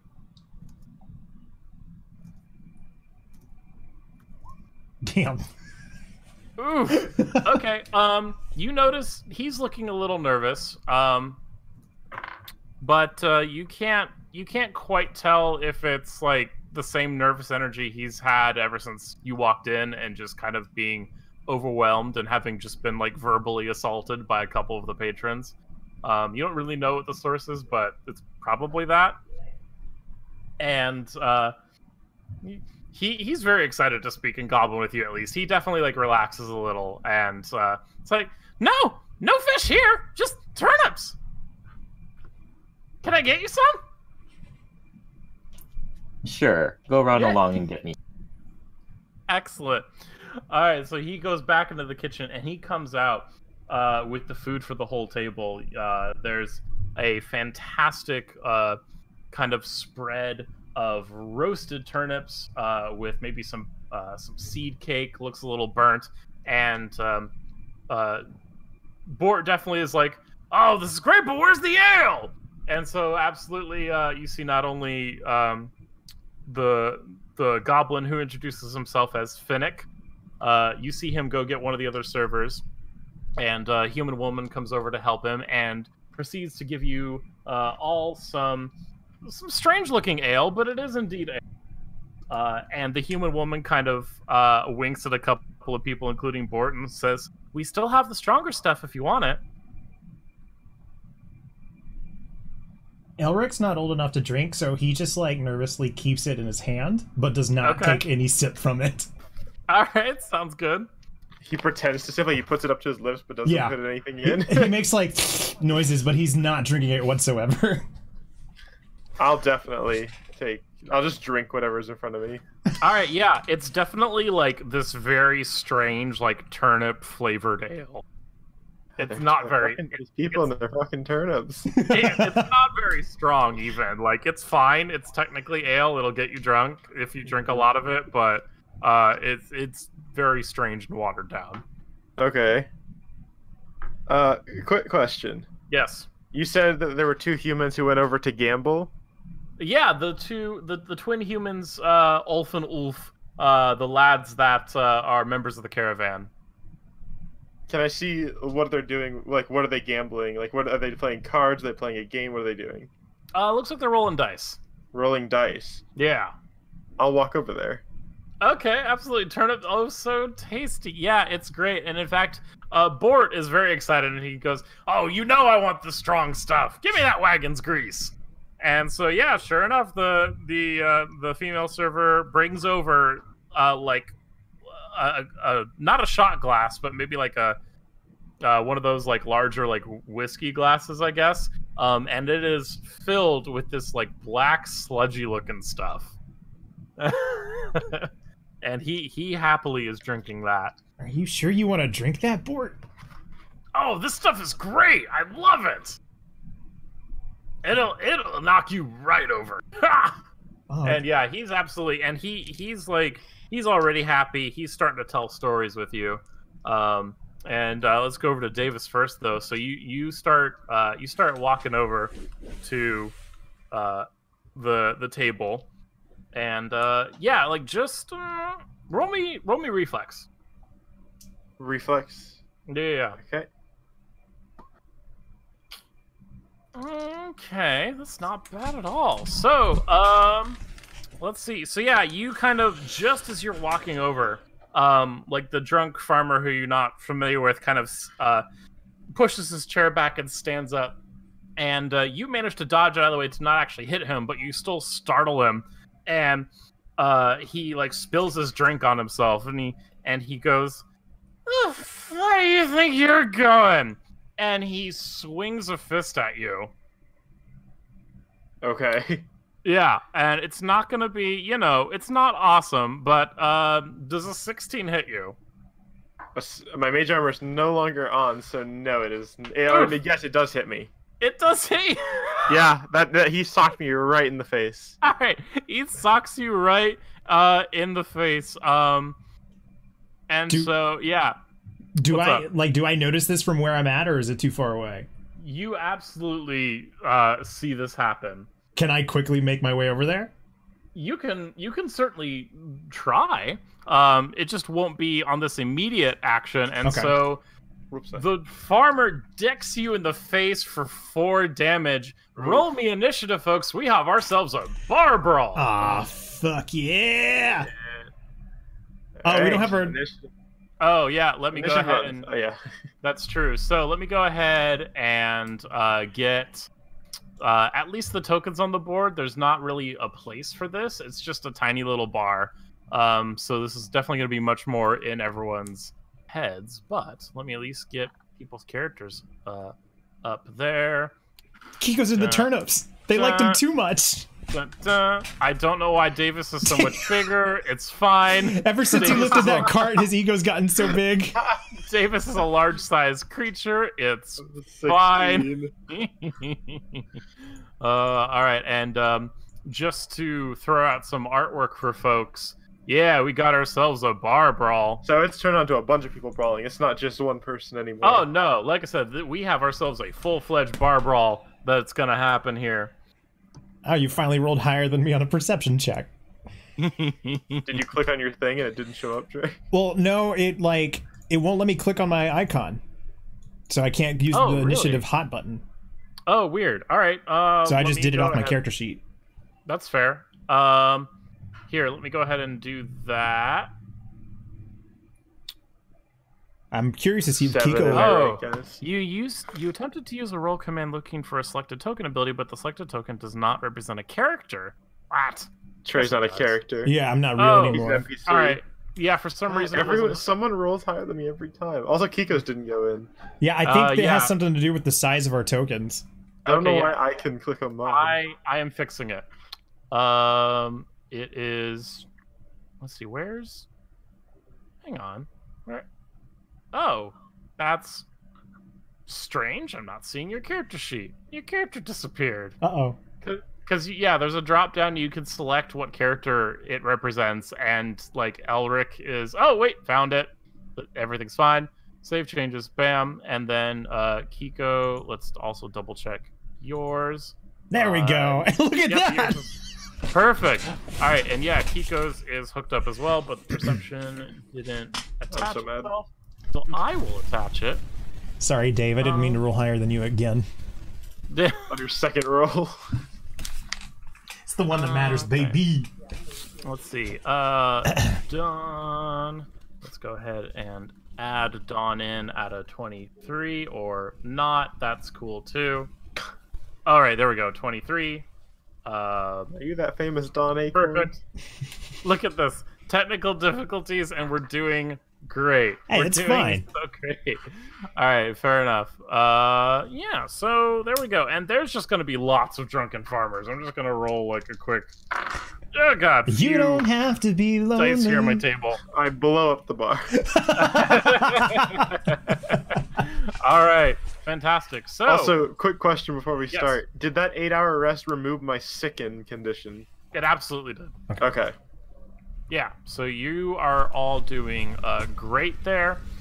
And yeah, that should work. So, Dawn, it is your turn first.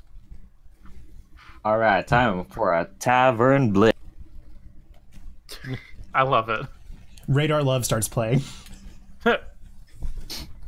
So I call out to the goblin boy Okay. and try to escort him out of the. Okay. Roll. What are you gonna roll? Be like, how do you shout at him for him to like hear? You know what? He's gonna roll perception to try and see if he hears you. He rolled hella low, so probably not. However, you do see that he is already like very excited to go ahead and sprint out of here as soon as he can. Then I kick down a door. You can. There's not really a door. There's Oh. like the front door of the inn. Are you? Yeah. All right, yeah, you move over there and you kick it down. Sure. Let's see. So that's probably 2 actions because I doubt it's really that far away from you. So anything you want to do in your third action? I deck the guy that tried to. Sure. Roll me to hit. I've got a bunch of their healths here. There's basically just gonna be like somewhere between 6 and 10 of them, depending on how much you intimidate them or they end up stopping on their own. What do I roll? Just like unarmed, which in that case is just gonna be like just like a d20 plus your dex, really.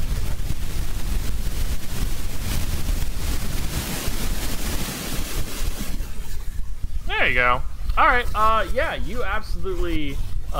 You do indeed hit one of the farmers. Roll me damage, which is standard is gonna be a d4 plus your strength.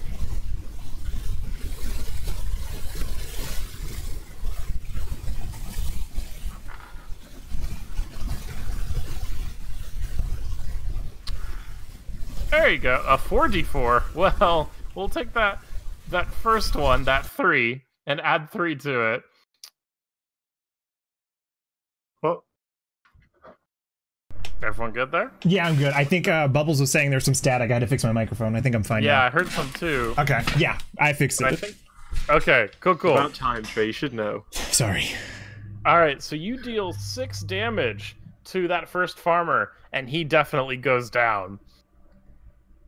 And you see a couple of the other farmers around you kind of take notice of the.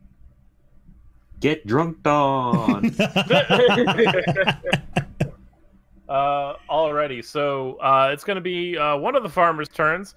You see like a mug go flying by, and someone like just hits someone else with a chair. And let's see, Kiko, you're gonna try and get hit back by another farmer. And they are going to roll. Well, here, actually, let me go ahead and roll it in the chat there instead of my physical dice here. You're the DM. You get to do that. I mean, that's true. It's fun to roll physical dice. It is. It really is. Can you actually also like hear when the dice hits the table through my mic? Yes. Yeah. Perfect.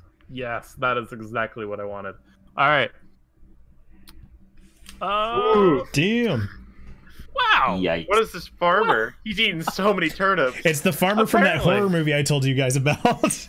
Right? So you see Children of him the like. Children of the turnips. There you go. Jeez. All right. So yeah, you see him like he grabs like a glass of that wagon grease and like downs it in one go and just like And he goes to like just deck Kiko in the face. And let's see what we got with No, not the face. That's his moneymaker. Don Duck. 4. Just 4 damage right to the face. And Trey, that's gonna make it your turn. Okay, if I want to see who is in the most immediate danger, do I need to roll a perception check? Sure. Yeah, because there's lots of chaos around. Yeah, I want to make sure that I'm going to the person who needs the most help. Absolutely. Is that an action? That's gonna be an action. Yeah. Okay, so that'll be my first action. Perfect. So yeah, 22. You definitely see that Kiko appears to have caught the attention of a couple of the farmers, including the one that just successfully decked them. You see Finnick has gone ahead and seen the open door and sprinted out. As well as you do see the female server who gave you your drinks just got hit in the face with a mug. But otherwise, yeah, you're not really sure. There's just kind of lots of chaos. Okay. And Davis has at least caught the attention of like the initial like 1 or 2 farmers. Okay. So I'm assuming there's one right in front of Dawn that has just thrown the mug. Absolutely. I don't know if this is going to count as 2 moves, so stop me. I'll throw it with the liquid in it. But since I have my ale in my hand, I want to chunk it at the one that just attacked Dawn. Sure. And, go ahead and yeah, that's D20 plus your dex, I'll call it. Okay. All right, here we go. That is an 11. That's an 11. Well, unfortunately, that is a miss. Okay. But you did catch their attention. All right. Yes. No, you did not catch their attention. Didn't even notice. Chunk it. I chunked it. Yeah. And then for my last move, I want to move closer to Kiko so that I'll be able to help them out if the person continues their attack. Absolutely. And at this point, you and Kiko probably have flanking on a couple of the farmers. Okay. Max, what's up? I was gonna say, in relation to like, where are we in relation to the open door? Kiko is sitting right, let's see, near to the open door since you just kicked it open, I suppose. Okay. So yeah, probably around there. You see a couple of the other folks start trying to make their way out. Yeah, including you actually see the woman who appeared to be in charge of the place, who was behind the bar. She tries to make her way out as well, with a more determined, like not necessarily fearful look on her face. And the entire rest of the farmers rolled hella low, so that definitely makes it Max's turn. Okay. Do I get a disadvantage on attacks if I take multiple spell attacks? You don't. Same 3-action thing. If you've got the actions for it, then yeah, go ahead and if you do multiple in 1 turn. Okay, so I'm especially vindictive towards this guy that just socked me in the face. Okay. So I'm gonna use prestidigitation to just suddenly just like have his shirt just covered in mud. Excellent. Absolutely, all right. Completely. His entire top half is just covered in mud. Okay, yeah, that's I think prestidigitation is a single action. So yeah, it is. All right, yeah, you absolutely do that, and he's like, "Ah, the fuck are you doing?" And he's distressed. And then with one of them, I actually can't tell on my thing. Let me triple check real quick, but I believe telekinetic force is I don't know if it's 2 or not. Okay, I do really like the idea that, like, is it semantic or verbal for prestidigitation? I believe it's verbal. Let me check. Okay, I do like the idea that you either, like, snapped your fingers or just, like, shouted something at him and just mud. Oh, it's somatic, so I just snapped my fingers at him. Oh, perfect, yeah. Then he's definitely, like, he's probably got, actually. The ultimate sassy snap. Yeah, you successfully, like, scared the hell out of him because he realized he's up against a spellcaster, and he knows just enough through his drunken haze that maybe that's not a thing he wants to tangle with. Oh yeah, and I'm not done with him, don't worry. Boy, okay. Okay, so telekinetic force is indeed a single action. Okay. So I'm gonna use 2 telekinetic telekinetic projectile. Okay. and take 2 mugs and just hold them in the air for a second with my magical powers and just fling them at the guy's face. Oh, it's beautiful. I love it. Like a magical throw. Roll me to hit. There you go. Damn. All right, so that's a 26 and a 17. Okay, so the 26 crits. Number 1. I just kill this man. They're just drunk, Max. I mean, I did hit them with mugs. You hit them with mugs, which are technically lethal damage. Are they lethal? Would a mug be lethal? I just want to retcon and say that Elric had no idea it was lethal when he threw it at the other person, even though he missed. Fair. You can choose to do like non-lethal damage, such as with your fists. You can just kind of bap them. But yeah, you know what? We're gonna probably just go ahead and say it's non-lethal for the sake of the bar brawl. I definitely wasn't trying to kill this man. I was just trying to knock him out. That's fair. So, especially because you had that intent from the beginning, I'm willing to say that, like, you did your very best. Amoga be yeah, absolutely, depending where it hits. So I'm going to say, like, because you intended not to kill this man, like, you do successfully do non-lethal damage with this kind of improvised attack here. You do, so yeah, because you crit, I'm going to take that first damage, that 10, that max damage. You did 20 damage to this drunk man. You hit him, like, square, like, in the middle, like, there's a word for that, but, like, in, like, the middle of your chest, your rib cage there. It starts with a C, sternum? I think. Yeah, sternum. It starts with an S, whatever. Just right there. Listen. For a second there, one of us was really wrong, and I was very scared. That's amazing. So, yeah, like, it completely just shatters upon impact and knocks him flat on his butt. He's kind of knocked the wind out of him. And that second one, you kind of let loose really fast. And so it actually, because he was knocked backwards onto the ground, the second mug flies over his head and actually hits one of the drunk farmers behind him, successfully hitting him, dealing 5 damage, and also kind of knocking him to a knee. Very And nice. and at this point, the bartender has successfully made it outside, and Finnick is gone. You see 1 or 2 of the other patrons are gone. A bunch of the other farmers start acting. So, Davis, let's start with yours. The farmer who you just kind of hit in the back is now gonna turn and look at you. Hi. Boy, these farmers, man. What is with people rolling on my tiny AC self? Drunken masters, let me tell you. These... Oh, boy. So that was to throw a... So that's a critical, by the way. Jesus. So that was to kind of take his own mug and throw it back at you. And so let's see what that mug does. Oops. If you die to a mug, that is just poetic I don't think justice. I died a mug. If he rolls max damage, I might die. I think I might have died. 10 damage. 10 damage. I am down. Oh no! You died to the mug. I am at 0 hit points. Davis. Yes.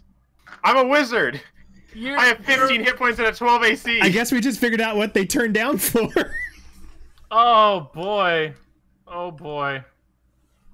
That's actually to answer Bubbles' question there, Trey, when do you think we want to go? Another 2-3 hours, your normal stream time? Yeah, I'm listen, yeah, if you guys are good, I'm good. It is coming up close to the 2-hour break. If you guys do want to take a quick break and then come back, after this brawl, we can take a quick break. Yeah, absolutely. We can finish this brawl. All right, perfect. So we are going to learn about the dying rules in this system now, thanks to David. Yeah, this guy did lethal damage to me. I just want to remind, doesn't he have the hero point? He does have the hero point. Okay. So here's... Those are valuable, Trey. You think I want to waste it on my life? I could re-roll soiling that guy again. Alright, so you are simply, for now, knocked out, and your initiative is gonna go down a bit here. That's on brand. Yeah, you now have the dying 1 condition. Davis, you'll find this very similar to 5th edition. So next on your turn, you're gonna roll to stabilize from dying 1. Alright. For now, a couple other farmers are going. Can I just say? Yes. I got hit like square in on the like top of my noggin for like with that mug, and so I just did like the comedic, just fell back as one like movement, just like my entire body just fell backwards Just onto my planked. back. Yeah, I planked. Oh, fantastic. So yeah, I just rolled like 3 or 4 physical dice here to get more of the farmers out of the way, and none of them rolled higher than an 8. So apparently, I just shouldn't be rolling through D20. D20 or Roll20 is feeling vindictive. So yeah, a bunch of the other farmers go. They start, kind of again. A couple of chairs fly, a couple of mugs fly. I see a couple of fists try to go for both for both Dawn and Elric. They all miss, quite hilariously, and it was just Davis. So that makes it back to Dawn's turn. Oh, 46 for their initiative. Oh, that was a mistake. It was 26, but that's fine. Dawn is just really ready to go. Right? There we go. Nailed it. All right, Dawn, what are you doing? Seeing Max get knocked out, I channel one of my older roles, Hidden Liger, Crouching Liger, Hidden Wide, Okay. and yeet one of the guys I knocked out into the Into the what? into the crowd of farmers. He just hit that dude with another dude. Okay. Beat this motherfucker with another motherfucker. Sure. So throwing someone is kind of like a separate feat and takes a certain amount of strength. But if you burn your hero point, I will let you do it because we're cool. I'm doing it. All right. Vest is the cool parent. Yeah. So just general for anyone who doesn't know, rule of cool is kind of known as number 0 throughout kind of Pathfinder and D&D and other systems, where basically, and it's my style of DMing that I really prefer, you tell me a cool story, I'm gonna do my best to figure out a way to let you do it. And in particular, like if it is something strong, then I'll be like, well, then maybe that needs a feat or it needs something else. So that's where I went ahead and ruled, burn a hero point, yeah, go ahead, you can throw a dude at another dude. And just make it... Do you just like overhand overhead chuck him, or do you like so long gay Bowser him and like spin So him long around? he Bowser him. Yes. All right, roll me, D20 strength. Ooh. Wow. There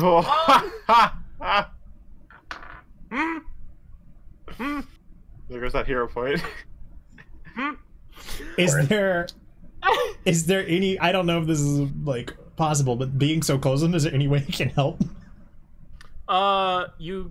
You could have like prepared an action to assist him on your previous turn. So in this case, Kiko, you go to pick him up, and unfortunately you picked one of the heavier ones, and you lift up his legs and kind of and you stumble as you just like awkwardly kind of like glide him across the floor into a nearby table. He's a hefty boy, and it didn't look nearly as cool as you were hoping. I still have 2 more actions. You do. you have 2 more actions. I'd like to spend both those actions trying to chuck the same dude. I sprint towards the guy that knocked out Max. Okay. And launch myself. Oh yeah, you know what? I'll give you for that type of charge action, I'll give you a +2 to hit. Dwarven Blitz! It's my favorite football maneuver.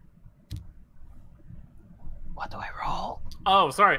So just like a standard like fist attack. Yeah, give me D20 strength. Okay, I'll give you like a +2. I'll +2 for that like flying charge attack. 7. You still miss. I'm sorry, Dave.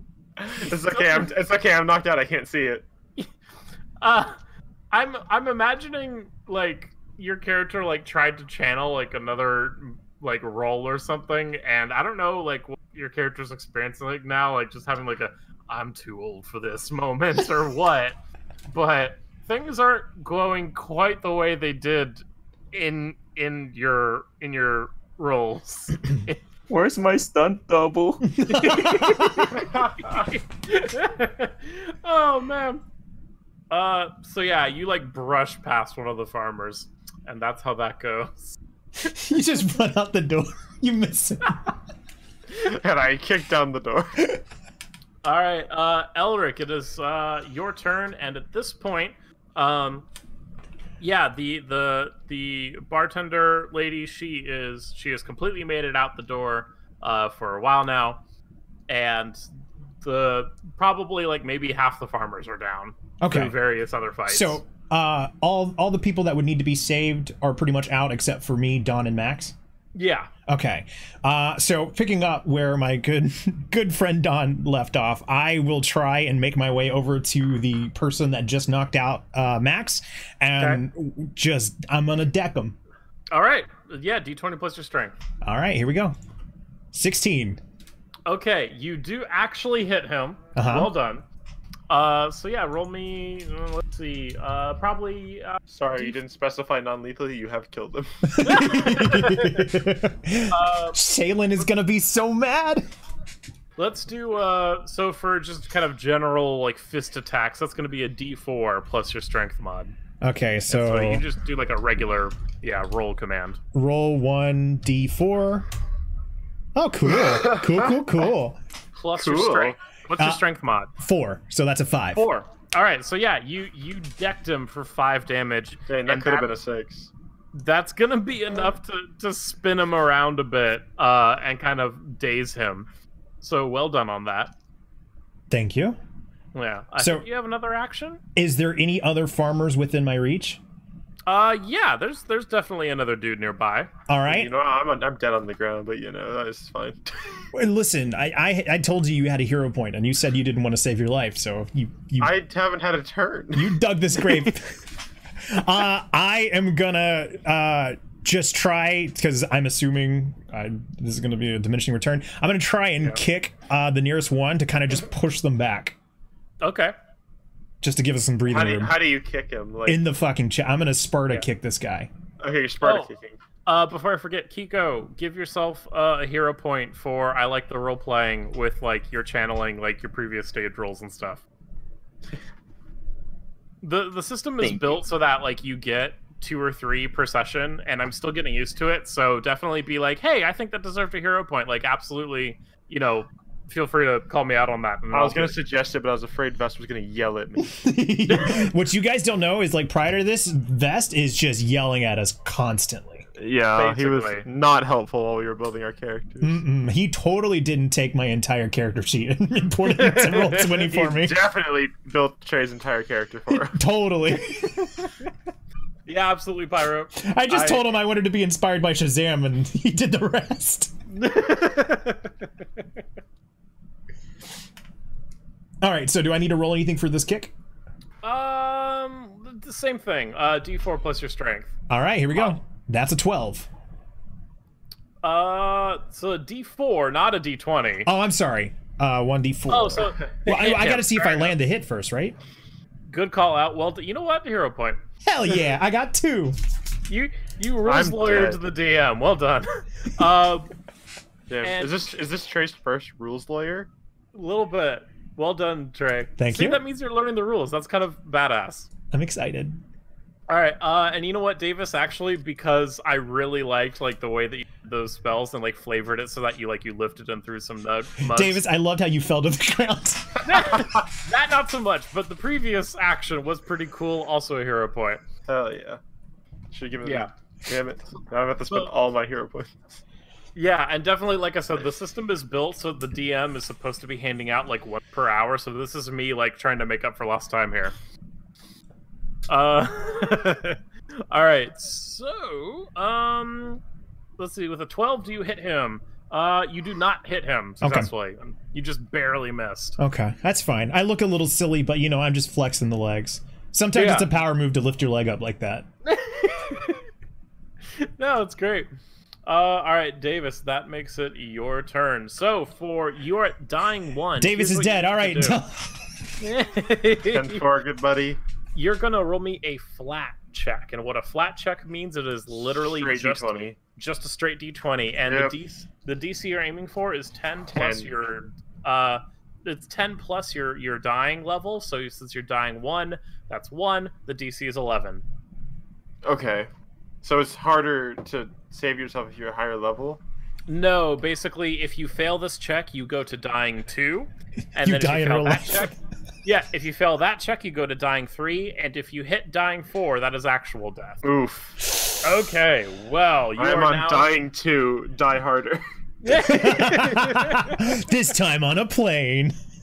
Oh man, that's great. All right, so the leftover farmers are gonna go here. Wait, hang on. What's up? Can I just use my hero points? You can. You can absolutely use your hero points. Are these all of them to stabilize, right? Yes. All right, I am at 0 hero points. All right, sounds good. You are stabilized. You are no longer dying 1. You are mere unconscious. Welcome back, Max. Nice to join the party. I'm still unconscious. Oh. Bobo! Hi, Bobo. Oh. Yeah, Trey, I'm still unconscious, so if you want me to wake up, you gotta slap me in the face. All right, I got a slap coming for you. Yeah, which absolutely, by the way, like, yeah, there's a very kind of generic rules for how you wake up from unconsciousness. Maybe it's in 10 minutes, maybe it's up to the DM's discretion. Yeah, you can go over and just kind of like slap him awake. That also works. Yeah, it's very, very kind of loose that way. Now, it is at that point, however, that you see a man come in with kind of an emblem on his shirt, and he goes, "Just what do you think you're doing in here?" And he, like, everyone goes quiet and appears to respect this man's authority. And this is the town sheriff that has just walked in. And he proceeds to berate people and drag people over. And behind him comes walking in the bartender who you suspect is the one who got him. And yeah, everything starts quieting down. How you doing there, everyone? So, am I free to try and wake up Max? You are absolutely free to walk over the corpses. Yeah, basically at this point, the sheriff kind of starts dragging everyone over into like the same corner to like kind of talk them down and berate them. And so yeah, everyone is kind of shoved over into one corner of the bar. All right. While the sheriff is taking care of all the drunken farmers, I want to try and take this time to real quickly wake up Max. So yeah. I sternly but non-lethally slap them across the face, and I whisper, "I know you used magic on the wagon."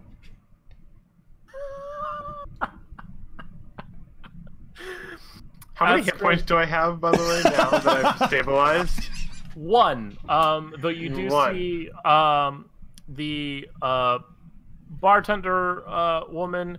She, let's see, let me get out my slap chart. Your slap chart. Similar to a slap chop. It's my favorite Pokemon. Mm-hmm.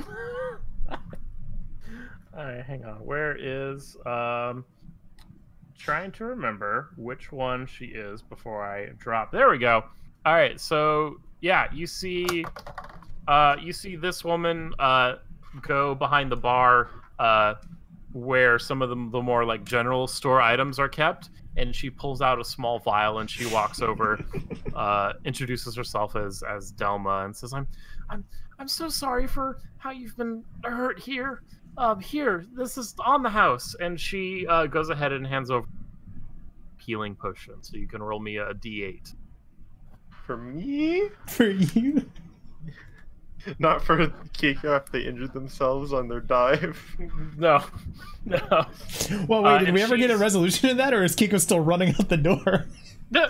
Kiko just missed. Okay. And yeah, they're standing there. All right.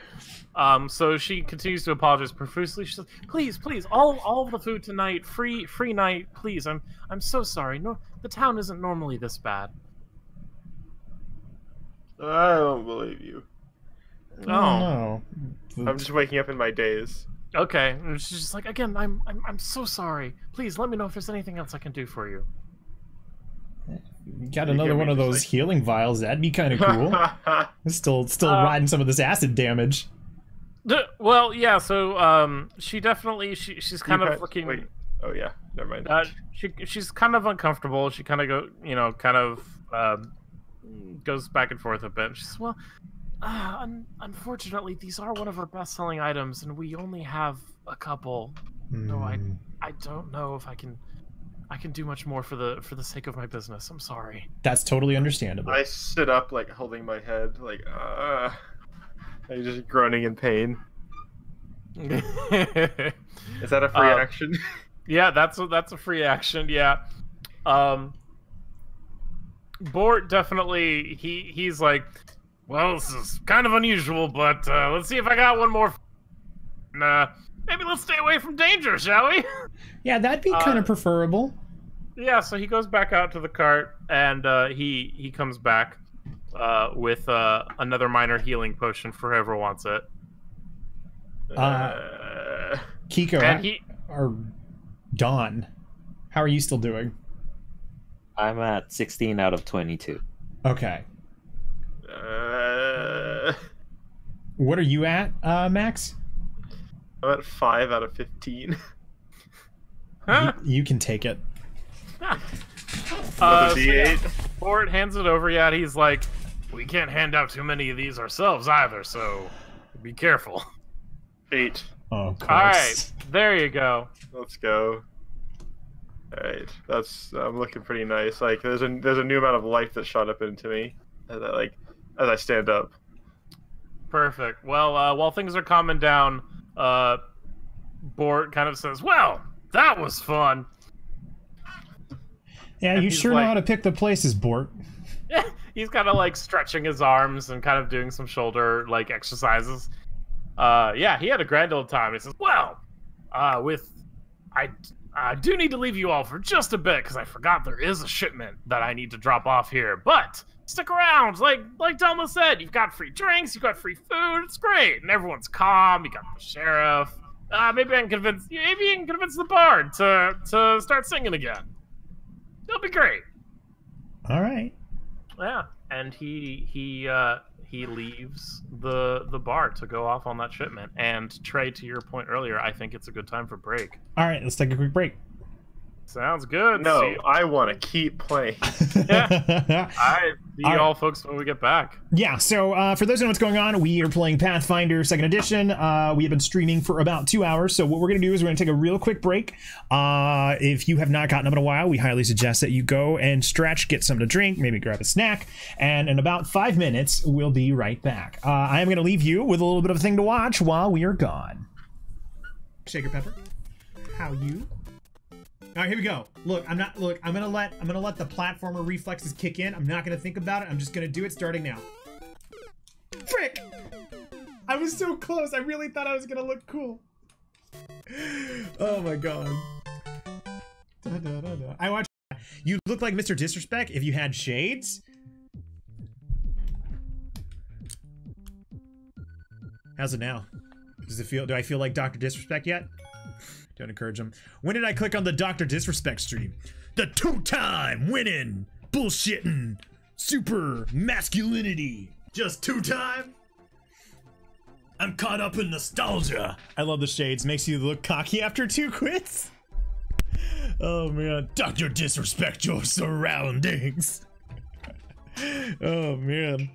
If they can make gamer goo, I can make cheater water. Did you just kill D from Always Sunny? Yes. Oh, shoot! We got our first death. I'm not counting it. Technically, oh, that is a death. I wanted to go the whole game without dying. Rip. Do you know how to parry? I do not. I'm assuming square. That couldn't have been better timed. I wasn't even trying to do that. I just did it. I can't believe that worked. Oh my god. Cool Kids Clubhouse. Seabot, I think you might be stinky. I don't mean to be rude, but you guys. No, I had a golden apple. Okay. Which causes stink. Hunger no longer kills you. Okay, we might be safe. Who put a giant L in the world? I had to make sure I didn't die. That's my diving board. That's where I dug out of Moria. Why didn't no one tell me that he was making the world tree on top of my house?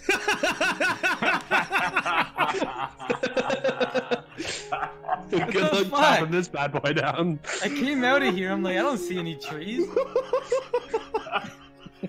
and to think I was going to give you 2 bones. 2 whole bones. 2 whole bones. I believe was his name.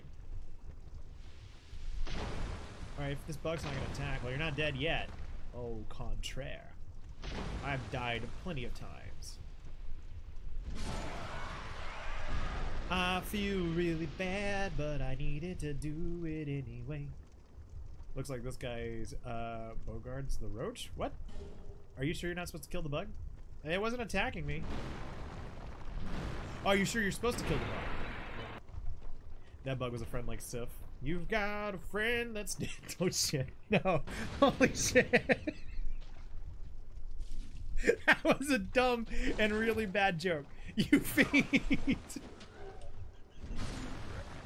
I was trying to riff off that and that went nowhere. Goddamn. Holy shit. That is that. I feel legitimately bad. Anyway, I'm gonna go back to playing the game.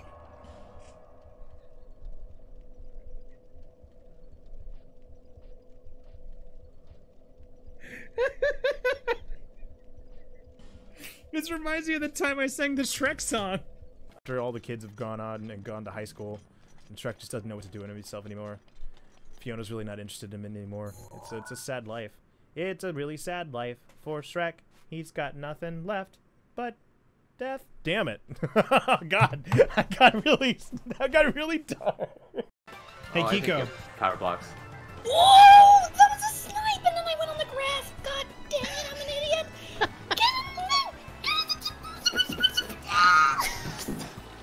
Wow. Oh, I almost beat you there. You alright there? No. Filthy, you got 2nd place. That's so good. I was right in front of you. Everybody hug the Jolty now. Hug. I want to see how far this goes. Arrow. Let it out. What? Arrow. It's my brother. Did you It's see my that brother. Did you see that green shell snipe? You mean that luck and that No, randomness? no, it was aimed. Man, that must have sucked when Aerokin won. No, you know what? I enjoy it when Aerokin wins because he's an angel and he deserves to win every time. Kiko, Filthy is going through all of like the stages of anger right now. Yeah, it's called sucking at Mario Kart. Flash Trip, thank you so much for popping in. It's been the highlight of your... Give me a mush. Thank you.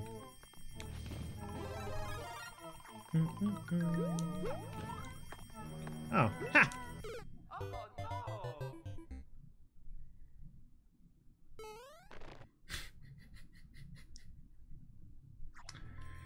What do we learn? This game is fucking stupid. That's what I learned. Nervous Bird is right. Come on, come on, hop it, hop it. One hop this time. Bam.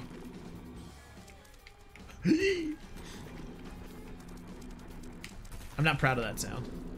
Oh, oh, oh, it's magic. You know, we did it. One more hit. Everybody clap. All right, everybody, we are back. Thank you for waiting patiently. Thanks, Dave. You're welcome. I hope you all are ready for adventure, because I think we're going to pick up right there. So take it away, Vest. Alrighty. So, you are in the bar, you're chilling, the sheriff took 1 or 2 people away. So yeah, the 3 pictures we have up there are characters that I forgot to introduce before. So Rolf is going to be the sheriff. Trin is the waitress who got hit in the face with a mug and fled. And then Farmer Elam there is the drunk farmer who started the fight in the first place with Matt. So he's the ass that punched me in the face. Yeah, that's him. So yeah, we have artwork for lots of the characters, thankfully. Yeah. And yeah, so do you kind of chill? Yeah, like I said, the sheriff takes off with Elam as people realize that he started it. And Bort comes back after a little while. Things have quieted down at this point. I asked Bort how his delivery went. Oh, went great. I got nothing left to do now. We just spent the night, and yeah, we'll be off to Almas tomorrow. But first, more food! And he goes, he kind of gestures to Delma, and yeah, she nods, and they bring out some porridge for you all. Is there a way that I can, like, kind of have a side conversation with Max and Dawn? Yeah, absolutely. Go ahead and do that. Does anybody else kind of get a weird suspicion around Bort? Like... What do you mean? I don't know. There's something that feels off about him just randomly taking off to make this delivery. And then just quickly changing the subject with food. I just have a bad feeling about it. I mean, he's done nothing to us to trigger anything. How well do we know him? I mean, is he the one that hired us for the job, or is he just here for the job? He's the one that hired you. Okay. Okay. So yeah, he hired us. I mean, it's not really our place to question, and he hasn't done anything to us. Okay. I just wanted to see if anybody else was picking up on any weird vibes, just to kind of like calm my own suspicions. Sure, it's weird, but you can leave a man to his business. Okay. If someone pays me more, I could. It's good to know. Good to know, Don. The acting game not working out nowadays. Listen. It's been 2 years. What happened? Why stop the shows? You don't want to know. Okay. That's fine. Okay. Well, I guess I go back and enjoy the food with Bort. Okay. So in that case, quick question. Yes. 2 things. Those 2 humans, the twin humans that were with us.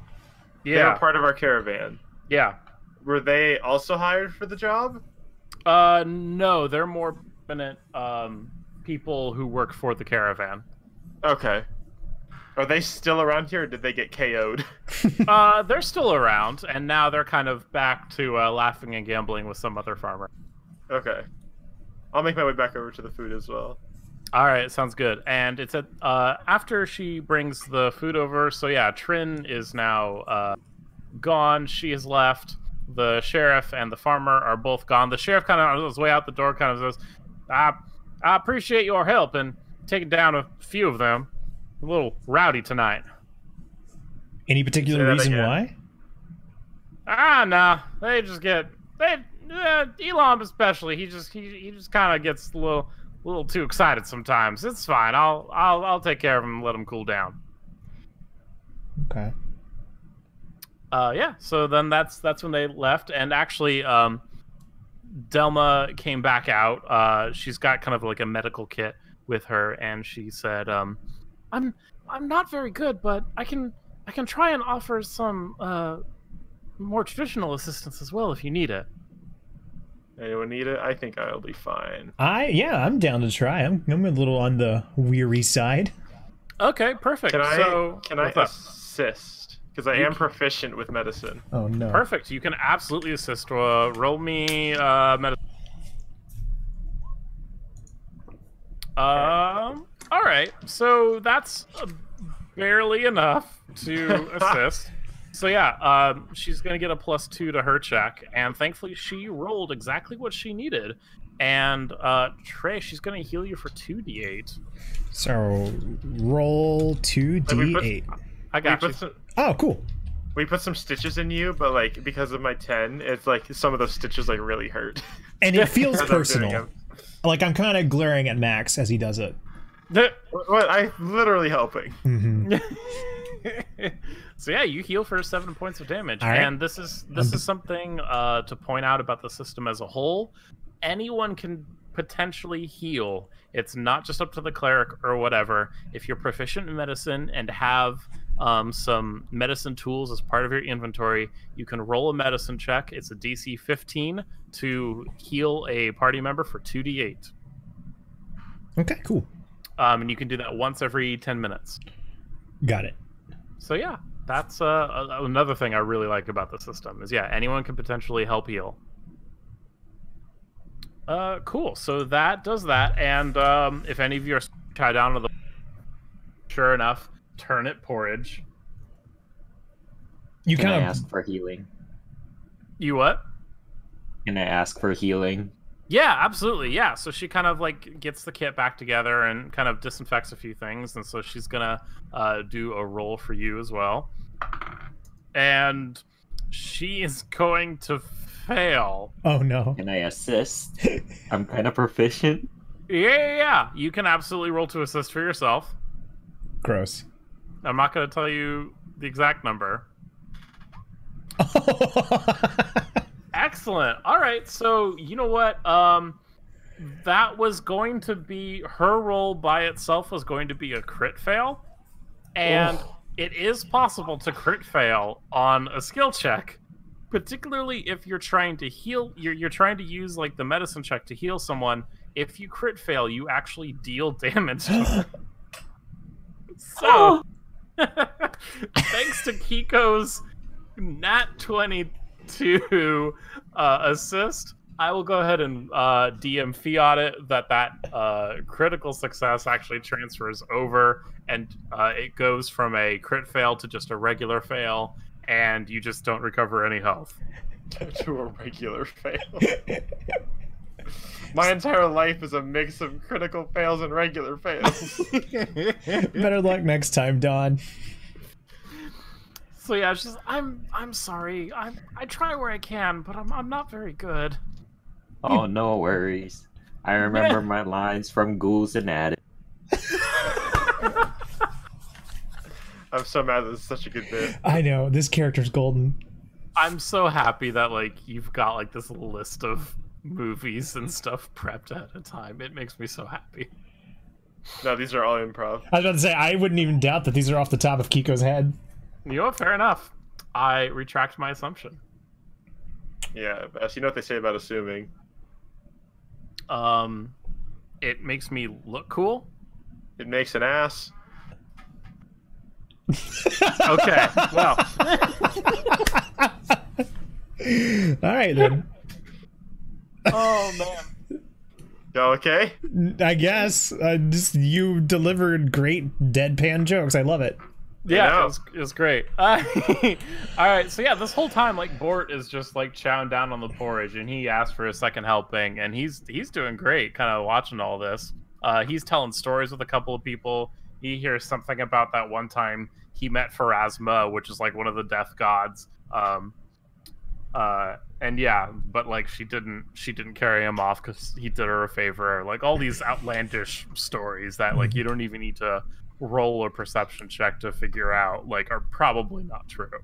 But they entertain everyone, probably more than the bard.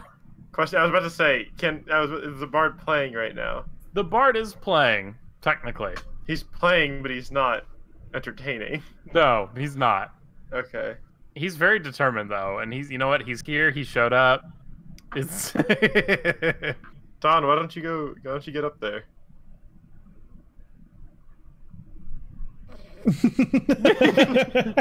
Give us a Shakespearean soliloquy. He's writing the script as we speak. So what is the kind of performance that the bard is doing? So the bard's got Slam poetry. Yeah.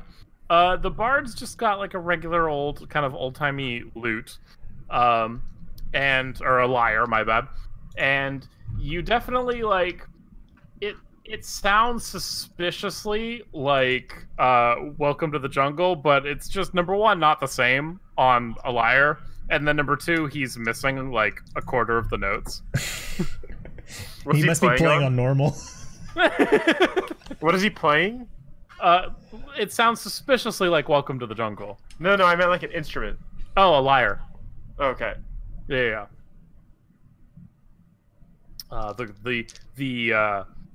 The instrument of Apollo, but anyway, that's not in this world. So earlier when I asked about the town and what happened to its people, I asked the two humans, right? The twins. Yeah.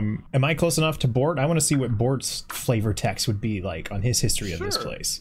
Yeah, and in particular, like you can try asking some of the other NPCs who are here and who live here as well. Okay. Well then in that case, let me go and ask Trin. Sure. So Trin actually fled because she got hit in the face with a mug, so Delma's gonna be the one. Delma, thank you. Yeah, I figured that's what you meant. So yeah, you walk up to Delma and say hi, I assume. So yeah, what do you know about everybody and the plague situation that happened here? Oh, it was horrible. There was this I was very young at the time, so most of this comes from young child memories and my father, but everyone knows how an evil witch cursed the town and made everyone sick. We had a wonderful priest with us that tried to help us, but unfortunately the witch found out and struck him down as well. It was terrible. Does anybody know where this witch is now? Oh, she caught the plague herself and died. We were very thankful. That seems a little counterintuitive. Well, certainly evil magic, I assume, is difficult to control and comes with a price. I figure she just wasn't as good as she thought she was. She did have a young daughter that survived, but she didn't stay very long. Unfortunately, the townsfolk were... I attempted to be nice to her when I could, but I'm sure she felt the ire of most of the town and left a couple years later. What was her name? Oh, let's see if I can remember it. I think it was... No idea! I can't for the faintest idea what her name was. Oh, No, that's understandable. It was a long time ago. You were young. Don't beat yourself up. It's gonna bother me all night. The one on the die. Okay. Yeah. Question. What's up? Are you finished with the story that she was telling? Pretty much. What's your question? I was gonna ask, is there a thing similar to like an insight check from 5e? Yeah, so insight is basically like recall knowledge. So that kind of depends on the specific kind of recall knowledge that you might do, such as something around arcana or nature or medicine. A society check would be similar to like knowledge local or knowledge nobility, stuff like that. So I did take what Trace said, or what Elric said but I didn't like make it obvious. I did have a slight concern about sorry, what's our friend's name? The one who's eating a lot? Bort. I don't know why his name was escaping me. Is there any way, because I worked as a PI for so long, is there any way I can try and like get a read on him? Yeah, make that I can either do perception for like kind of sense motive type of thing, or let's see. What's your lore skill again? Underworld? Underworld. Okay, that may not apply here, but yeah, I'd take either a perception check just to kind of like watch him and do that whole like lie to me thing. Mm-hmm. That could work. Okay. 17. He's having a grand old time. You don't really notice anything in particular, though. He does start, like, as you're kind of looking at him, he does start coughing a bit on his food. And he laughs it off, and he's like, "Oh, just starting to eat too fast." And he takes another spoonful, and he starts coughing some more. And he starts actually, like, looking like he's kind of in distress. And he, like, falls off his chair, and people are starting to panic. And he's coughing really bad now, and foam is starting to come out of his mouth. Is anyone doing anything? I rush over to him and try and see if there's anything I can do. I guess really just holding him. Yeah, that's going to be a medicine check. His face starts turning purple. Anyone who can do a medicine check, he's definitely, yeah. I'll run over as well. Sounds good. Medicine. There we go. Kiko rolling a medicine check to try and save him. So, oh, damn. shoot. All right, so both of you come over, and you notice pretty quickly that he's not actually choking on anything. It appears that his windpipe has actually swollen shut, so you suspect poison of some kind. And it's at this point that, yeah, his eyes start to roll into the back of his head, and you hear, like, his stomach even, like, rumble a bit. At this point, you can do a second medicine check specifically to try and treat the poison. The DC's going to be interesting, but you can absolutely do that. Okay. You rolled the exact same number. I'll do it too. Let's see what you no. I was hoping. It was nice knowing you, Bort. Yeah, unfortunately, that is not enough to counteract the poison. Bort's got to make a couple fortitude saves here. It was nice knowing you, Bort. I trusted you until Trey told me not to trust you. I was just being prepared. Yep, and it is at this point that Bort, mouth full of foam, eyes rolled into the back of his head, purple-faced, gives his last breath and dies. And you hear Delma scream, and the rest of the room is silent. I don't know if I need to roll a perception check, but I mean, can I quickly dart around and see if there's anybody that's either like trying to make a quick escape or just being really suspicious as this takes place?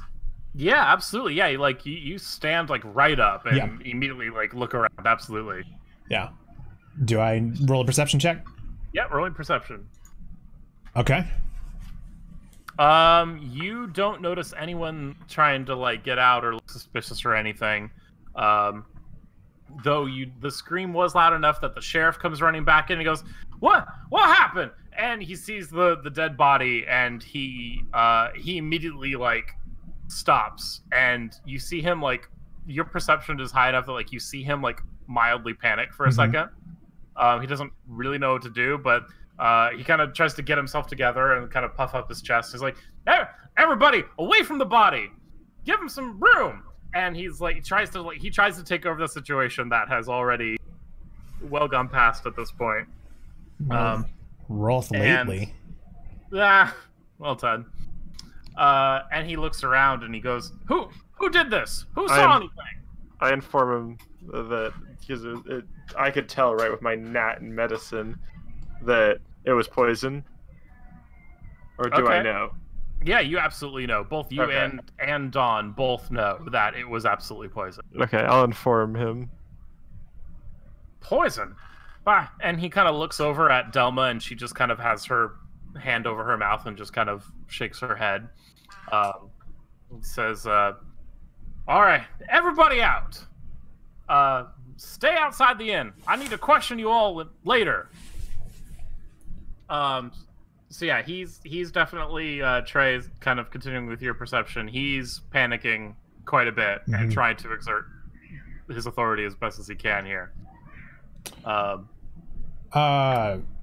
Max and Dawn, did either of you eat anything from this place? Nope. I didn't. I only drank. Okay. So yeah, do you go ahead and just wait outside like he said, or? Yeah, I do. Yeah, I do too. Okay, so yeah, as you're kind of walking outside, you see the sheriff kind of grab his jacket and like cover the body. So after a few minutes, kind of talking to a few people inside, he comes back out. Delma follows, And Delma's kind of again just looks very distraught and red-faced, and Rolf has his sword out now at this point. Though any of you with a military background or any sort of kind of understanding of how to handle a weapon, you definitely see that he's not really holding it like someone who knows what they're doing. He seems to be holding it more prop than anything else. And yeah, he looks all of you up and down. He says, "Now what I have here is a body, and all of you present, and there ain't been a murder in this town for years. So I need all of you to tell me real quick what happened." And I'll speak up, I guess. Because I'm very, I've worked as a PI, so I've seen, and I've worked in like the underworld, so I've seen a lot of shit. Yeah, totally. So I'm pretty I don't seem panicked at all, and I'm very just dead faced talking about it. Just okay. I was eating food like nonstop. Suddenly started. You said he foamed at the mouth, right? Yeah, he foamed at the mouth, and he fell over. Tried to help him out, but his windpipe was closed, and figured it was poison. You know what? I'm willing to give you roll that lore underworld to try and figure out what poison it was. Okay. And I think there's another character who has lore underworld who I believe can Kiko also... does as well. That's me. Yeah, you can also roll that as well. I'm willing. Nice. Ooh. High five, Kiko. Detective duo. So neither one of you are completely sure what it is, but you definitely know that the type of poison to act this way has to be a really uncommon poison, something nasty. This is not some common, like, off the store, amateur chemist stuff off of something that someone got at a general store. Someone skilled put this together and probably, spent some coin on it. Yeah, so I'll relay this and be like, I'll say something like, this is strong stuff. This isn't something you could easily find. Whoever did this has either done this before or has good connections. All right. Yeah, so he kind of reels back a little bit and says, I don't know anyone who could have done something like that in town, but no one can leave this town until we figure this out. Hey, Sheriff Garley, how long have you been the sheriff in these parts? Few years now. Mm-hmm. Why? No, just wondering. All right then. Now listen, I need to hold this caravan here until the circuit judge comes around. That's not going to be for another month. Now, if someone were to find who committed this heinous crime before the judge got here with proof, then maybe I could let the caravan go. But until then, no one leaves this town. All right. Understood. Cool. Understood. Good. Now, I got some more people to talk to. There's lots of people around here. Make sure you all don't go home yet. And he kind of like is going, looking around at everyone who's nearby. Yeah, he says, all right, let's go take care of the body, and got some paperwork to do. And he walks. If you need us, I suppose. If you need us, I suppose we'll be in the inn. All right, good. And yeah, sure enough, just like you said, there's lots of people who were inside the inn at the time who are kind of still milling around. Let me pull up a few pictures for you. You've got and Trey. Yeah, you can definitely close a couple of those if you want. You've got Amora. She's kind of, Delma points out who a few of these people are. Amora was the cook. Let's see, who else would have been in there? Definitely most of the caravan people. So you've got Tamley, and that's basically about it as far as people here and people who actually like have a picture. Let's see, who else would have been there? You know that, yeah, Finnick, the goblin, skedaddled. A couple of the more drunk patrons skedaddled. you know, let's see, Trin, as you saw, the waitress who got hit in the face, she also left. Flonk the Bard is still there, and yeah, you got a few people you can try and talk to. I think the best place might be to start with the cook, right? I mean, because do we know for sure the poison was in the food? You could double check the bowl if you want, but it seems likely at least. Yeah, I mean, I don't want to speak for everyone else. Let's talk for a second. Okay. So, I don't want to wait around here for a month. Neither do I. So I can scout out outside with dark vision. I can as well. But first, let's talk about what we know. Listen, So, I don't know. I don't want to be the boy who cried suspicion too many times, but there was something off about the sheriff and the way that he was holding that sword. He just didn't seem right to me. He seemed very... What? Roll me perception. Okay. Well, I just want to back this up. You said if anybody was proficient in weapons, that was my guy. Yeah, perfect. That's exactly what I was looking for. Yeah, I figured you were. So with a 14, I can go ahead and waylay you of that suspicion a bit. It's not so much that he was wielding it with a malicious intent, it's that he was wielding it incompetently. Yeah. So you're saying he was holding his sword wrong? Pretty much, yeah. I just mixed with this general nervousness and kind of false bravado. I don't know. I just got a weird suspicion from him. So you're saying that we have a sheriff who doesn't know how to hold his sword properly. Mm-hmm. We have this bowl of food, which could be poisoned. We have the brawl fight, which someone could have easily slipped in poison into something during that, because none of us were paying attention. Exactly. What else do we know? We know he left. Right. And came back. Do we know where he went? Do we have any kind of indication? Max, Don, did he talk to you at all? Not in the slightest. Not one bit. I was too busy getting KO'd. To add another person to your list, there is also the other server who hadn't really come up yet, a male human who would have been the food server. What about that goblin that is scurrying around? Fliss? It's true. Is he still? Is he around, or is he around here, or is he gone? No, he is gone. As well as the other people I mentioned. When I said they were gone, I mean like they are nowhere. Okay. Yeah. Yeah, I think we should start with the cook and see what we can go find out from them. All right. You want to ask him questions, or do you like me to?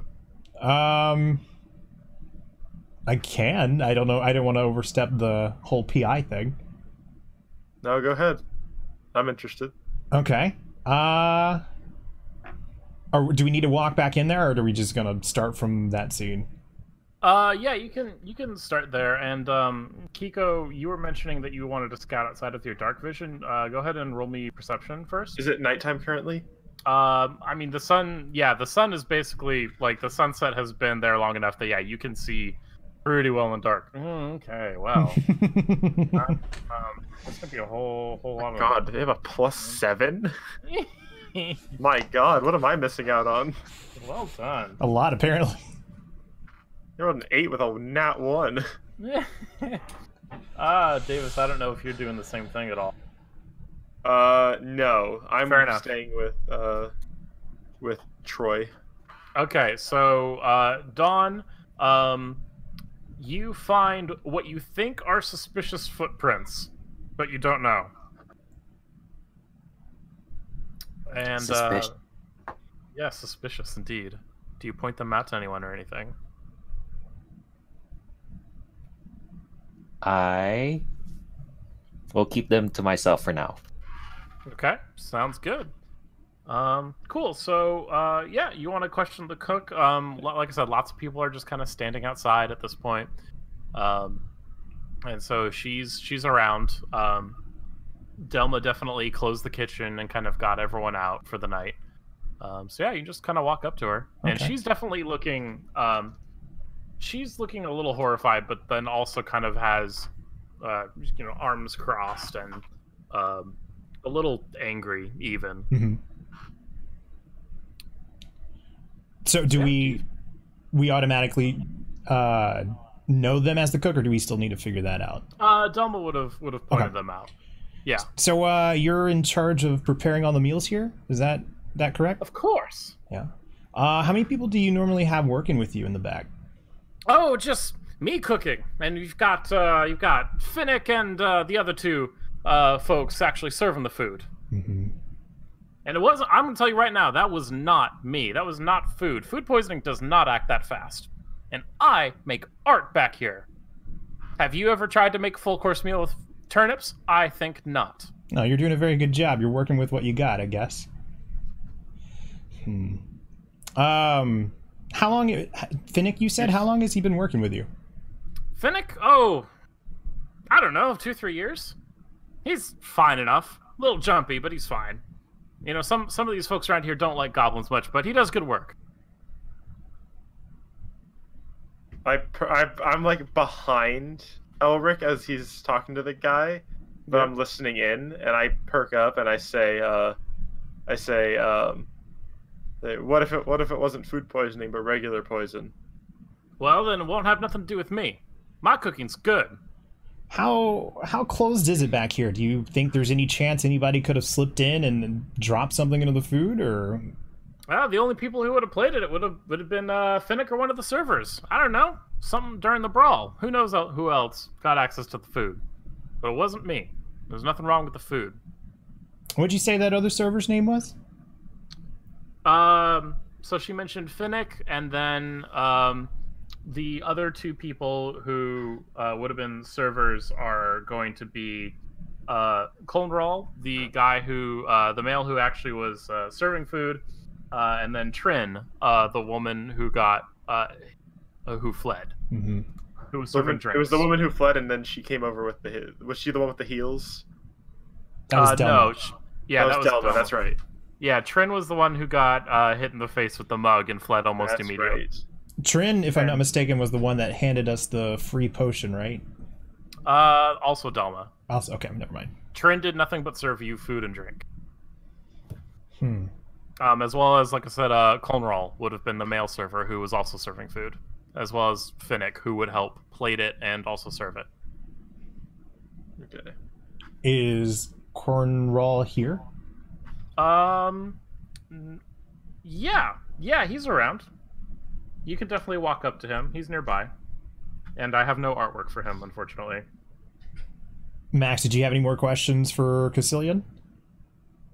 You said, and I'm talking to the guy, you said food poisoning doesn't work that fast. How many times have you food poisoned people? Never! And I am offended at the implication. You said you know how fast it happens. Listen, that's just an experienced cook, okay? Alright. You know what? And then she, like, undoes her apron, and she's like, I will not even set foot in that kitchen until this investigation is clear and my good name is out of this mud. Here! And she hands you the apron, and she walks off. I'm just holding the apron. Yep. not seeming too bothered or to care much about it. All right, I guess a pretty stone face throughout that whole interaction. Fair enough. I love it. You got any investigating questions? Wait, is Don with us? Sup, Nate? Don's is darkness investigating. Okay. Well, what are you thinking, Max? I mean, the person that served us is gone. They fled off into the night. Caecilian needs to be a stone wall. I'm not gonna lie. I'm pretty trusting of that cook. I don't feel. You don't get anything suspicious from them? I'm not feeling anything suspicious off of them, but you never know. You're breaking up, Vest. Uh-oh. I'm the DM now. Quick, tell me all the answers so we can win. Kiko did it. Oh shit, I knew it was Kiko. I needed new material. By the way, hey Nate, we're waiting on Vest to come back. It seems like he's having some technical difficulties at the moment. This guy, am I right? He literally plays everybody else, so we can't really do much without him. I don't know. I set the bar on fire. Well, that's one way to figure out everything. Yeah, we don't have a place to stay, and they can't keep us here. I mean, kind of sticking to character. The only thing left, I think, to do is investigate Cornwall. Unless you got any other. Oh hey. Oh hey, there he is. All right, perfect. I just had to like restart my internet real quick. The whole internet? The whole internet. Little bit. I literally disconnected and reconnected. Nice. I agree with Nate. In fact, Nate, you missed it. Davis nearly did die. Yeah. Of his. I really it was did. entirely his fault. He did the coolest move in the world, and then karma hit him. Real bad. Literally. Karma crit. Oh, it was beautiful. All right, I guess. Yeah, it was a huge tease, definitely. All right, I guess let's go talk to Cornwall. All right. So yeah, he's kind of he's probably leaning up against the inn. Also, just kind of looking a little skittish and nervous and just kind of distraught. What's up? Quick aside because we're just like we're by the side of the inn, right? We're not inside it, but we're next to it. Correct. Okay, I am gonna go ahead and I'm gonna do some wizard shit. Okay. I'm gonna detect magic and just see if there's anything that comes up around this inn. Sure. You cast detect magic, and you don't really sense anything other than maybe any afterglow of your own spells. Okay. Afterglow of your own spells is my favorite Ariana Grande song. It does sound like an Ariana Grande song. I'll give you credit. Thank you. And what I meant to say as I was starting to like garble out there was that you were talking about trying to figure out whether or not people are lying. Perception would be the skill for any sort of like sense motive or lying. So at any point I can just do a perception check if I feel like somebody's lying? Yep, absolutely. That would have been good to know before Bort died. Yeah. I did it on board. Yeah, and I would be doing counter rolls. Like if they are trying to lie to you, I would be counter rolling with deception, and it's whoever wins. Yeah. So if we hear his dice roll, we know they're lying. I know, he dice rolled whenever I was suspicious on Bort, so I don't know what that means. What? Hey, you can't do fake dice rolls. Okay. I don't know what you're talking about. Look, I have 6 d20s in my hand. I need to do something with them. Gross. All right. So yeah, I go up to Cornwall. Off the table. And I ask him how they're doing. Okay. Yeah, he's kind of nervous. He says, I'm doing all right. I'm a little shaken up, as you can imagine. That's understandable. Have you found anything? No, we're working on that part. I'm so far batting 1,000 with this question, so I'll just go ahead and ask this: how long you been working here? Oh, hey, what you doing there? I don't know why that was funny to me. I'm batting 1,000 with this question. Well, it's about 10 years now, I think. I live here with my family on a nearby farm. Oh, so you would have been here around the whole plague incident, huh? Oh yeah, nasty bit of business. But I got my baby now, so thankful for some life. Well, that's good. You notice anything suspicious on this particular evening, and in particular in the kitchen? Maybe anybody popping in or out? No, not really. Just the normal. Amora's cooking. Finnick is plating, and I'm serving. Well, I'm out of questions. I'm not the PI here. I spoke with Delma a lot. She did her normal behind the bar, making the drinks and Trent serving them. Really, the only thing out of the ordinary was the fight. Yeah.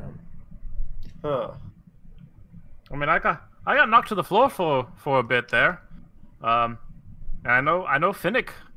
Man, he took off. Yeah. But everything else is a bit of a blur after that, and he kind of is rubbing his head a bit. What was the name of the farmer that started the fight? Oh, that was Elam. Yeah, he's a bit of a town drunkard. Yeah. Does he often get into fights in this on evenings like this? Sometimes he's in the mood. It's not too often though. Never a murder though. No. Yeah. Not the... I'm gonna outright just ignore the rest of the conversation that's happening between them, and I'm gonna walk inside the inn. Okay, sure. No one stops you. All right, and I would like to investigate the bowl that he was eating out of. Yeah, sure. So one of the things that you notice is that Bort's body is gone, as well as the sheriff and Delma, so they appear to have taken it somewhere. But yeah, as you investigate the bowl, go ahead and make me a perception check. Okay. I perceive. With an 11? Oh, that's a thing. So you definitely notice that the bowl is kind of weird. It has kind of a weird, like, floral scent to it. Floral? Yeah. Okay. And that's all you get out of it. That's all I get. Okay. Yeah. It definitely, if you go around to any of the other bowls, because Delmo didn't pick up any of the other bowls, none of the other porridge bowls have that smell. Okay. Is there anything left in the bowl? I mean, a little bit, yeah. Okay. Just curious. Yeah, you could take a sample if you wanted. I am not going to take a sample of the poison, thank you very much. You hear me calling from outside, do it! Aren't you the lawful good? I know. Chaotic good, aren't you? I'm chaotic good. Yeah, chaotic good. Yeah. I do good recklessly. Yeah. Yeah, so that's all you get out of that. Kiko, are you doing anything else outside? I want to see if I could use Streetwise to gather information. Oh. Sure. Remind me what Streetwise is. And you can probably just like click on the blue bar and the whole description will pop up. Yeah, alright. Trans society, life on the streets. Feel the pulse of the local settlement, society, social diplomacy, gather information. Yeah, in fact, actually, that's a really good point. I'm willing to accept, and you can also retcon this a bit. I would accept diplomacy rolls to make people kind of more friendly towards you and kind of more likely to kind of relax around you. And Kiko, basically what Streetwise is going to say is you can roll either diplomacy or society to do the same thing. And generally, so can I... Yeah, go ahead, roll it. So can I talk to the cook? Okay. That kind of starts. Sure. Roll me either society or diplomacy to see like. Okay, cool. Damn. So, yeah, like after the other two kind of moved on to Colnral, you kind of walk up to her, and at first she like turns and just stares daggers at you, but then like. You know, something about your disposition, like, you seem alright. You know, she kind of pauses for a bit. She says, how can I help you? Your work. Hi, I'm Don Akron. Detective by night and actor by...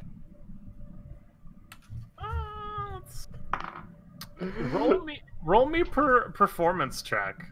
Or society, actually, either one. Okay. Oh, so her eyes widen a little. She says, "Oh, I've heard of you. I mean, I don't get out of this town, but I've heard of your plays. What are you doing here?" I'm just here on a job, and I'm sure you've met my unruly companion. Oh yes. Oh yeah. I'm sure. Oh, thank you for being here. I know you know I didn't do this. I'm sure you can find who did this. Of course. Just give me what you know so far, and I'll do my best to keep your name in the... Oh, thank you. Oh, I'm so grateful you're here. I feel so much better now. Yes, yes. Well, I was pretty truthful to the others. I cooked my famous porridge, turnip porridge. Oh, I hope you tried some. It really is fantastic. I'll make It sure was to. magnificent. Oh, and she is just beaming. She loves you at this point. She's, oh, good. I'll make sure I send some with Cookie when you leave, or you know what? Maybe even tomorrow if I can get back into the kitchen just for you. And yeah, no, I cooked the porridge same as usual, and Finnick helped plate it out of the bowl and out of the pot and into the bowls, and Colnroll served it. It was a nice normal night before the brawl. I see. No one acted weird at all during the brawl? I couldn't tell. I was back in the kitchen. I had my spoon ready in case someone came back there, but no, I stayed back there. I wanted to stay safe. Thank you, madam. Now, where would old Finny boy be located? He doesn't really have a house anywhere. He just, unfortunately, yeah, I don't know. He comes in every night though for food and supplies. I don't really know that he has a house. I think he sleeps in the street sometimes. Well, thank you for your time, madam. Absolutely. Oh, please, anytime. You come to my house and she gives you directions for which streets to turn down, and I'll be sure to cook you up some nice maybe some mashed turnips, maybe something special. I go inside and then let out a deep sigh. Yeah. Yeah, and she kind of gives you the come hither eyes as she walks away. Oh my god, we're getting it in, boys. Easy. I'm a swab mofo. You made a special friend tonight. Damn. So they're both inside the tavern? Yeah, so Amora's kind of continued on her way home, but yeah, it sounds like Dawn is now inside the tavern. I'll join them as well, just so we're all in the same place. Sounds good. I leave the tavern. I actually was planning on leaving the tavern. That's fantastic. And actually, yes. Oh, hang on, I don't remember her name. One moment. Which one? The half-orc woman who was with you, Tamley. Yeah, so Tamley, the kind of the lead of the caravan, kind of stops you, Dawn, on your way in, and she says, "Please, for Bort, it would really mean a lot if you could find who did this. The books are open to you. Sounds like you've got the experience that we need around here to solve this." Am I... That's you, Don. Can I sift through the books? Absolutely, yeah. She's got the key on her, and you know she's looking like she's really trying to keep it together here and stay strong and coherent. But yeah, she's got the key on her. She's willing to lead you back to the caravan to kind of open up Bork's private caravan and see what you can make of it. So, would dark vision or streetwise work on either of these? Yeah, dark vision would be really helpful. You don't need to bring like a candle or a torch or anything in there. You can just kind of walk in the dark. And yeah, either streetwise might help. It depends what you find inside his caravan. I'll use dark vision so I won't be impeded by shadows. This sounds good. Are you bringing any of your party members with you? I'm taking Max with me. Okay. I begrudgingly follow. Excellent. No one cares about Elric. No, it's fine. Elric doesn't care about Elric. We left him in the car. Okay, so yeah, the two of you walk to the kind of covered and locked cart, and Tamley opens it for you and says, "Take as much time as you need. I just need a minute." And she kind of walks off to kind of gather herself. And yeah, feel free to go inside. I assume you do. Help me out here, folks. I'm following my leader. Wow. So, Max, you search inside the caravan. I'll search below if anything is hidden. All right, I do as he says. Sure. So, Dawn, yours is gonna go quicker. So, roll me either society or perception, whichever's higher.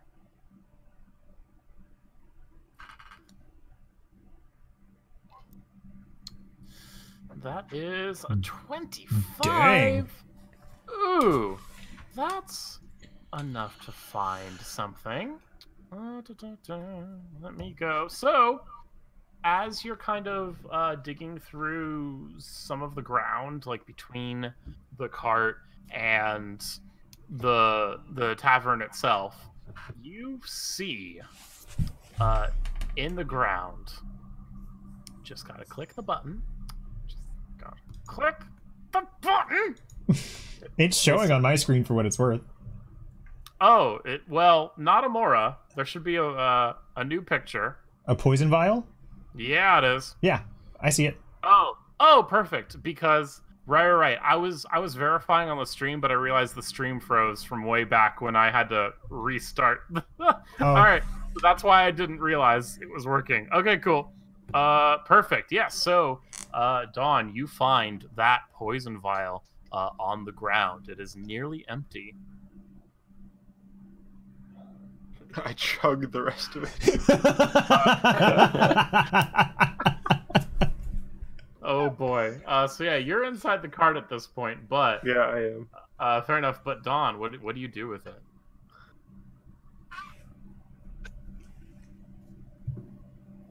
I yell out to Max saying I found. Okay, Max, I assume you leave the cart and go check it out. I do. Okay. Yeah. What do you do? I take a look at the poison vial, or we assume poison vial. Sure. And you said there's still a little bit left in it? Yeah, there's a little bit left in it. You can roll me another kind of perception check to kind of figure out what else you can tell from it. So, really quick, I was going to kind of like take a waft from the smell and see if it had that floral scent that I smelled from the bowl. It does. It does. It does. Okay. Roll me perception just in case you get a nat one. Okay. Just in case. Yeah. So definitely the same floral scent. And sometimes you'll hear me like force a check, even if maybe it should be super duper easy. And really all I'm doing there is like, okay, you got not a 1. Great, cool. So yeah, that is absolutely the same floral scent. The bottle, like you can see from the picture, is oddly ornate. It feeds into your same theory from before that this is a quite expensive and uncommon poison that someone would have probably had to be a lot more deliberate about getting.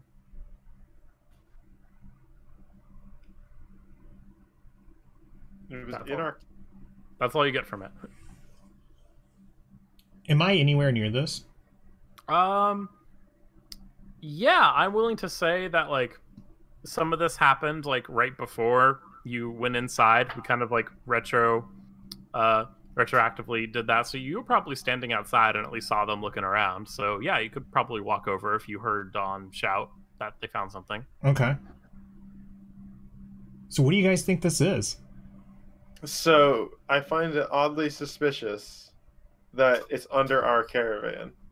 Yeah. I will say Dawn would have found it much more like a little far away from the caravan, kind of closer to the inn itself, but it was at least close enough to the caravan that Yeah, it's inspecting still around. by our caravan. Yeah, fair enough. Looks like someone threw this away in haste. I was gonna say something, but I forgot I don't have this knowledge. Way over here, which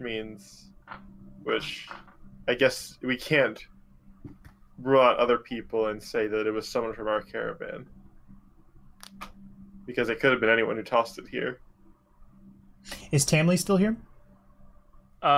Yeah, but she's kind of, she's having a bit of a moment. Okay, so never mind. I'll let them be.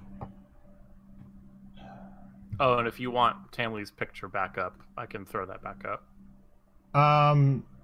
Sure, if you want. I can get a more out of the way. Fair enough. There you go. Oh, and Trey, whenever you want, and it's same for all of the players, underneath the journal tab, that second one, anything that I've shared with you previously should now just be permanently available for you to bring back up whenever you want. Okay, thank you. Yep, they're there. Perfect. Cool. So we have a poison vial under our own caravan.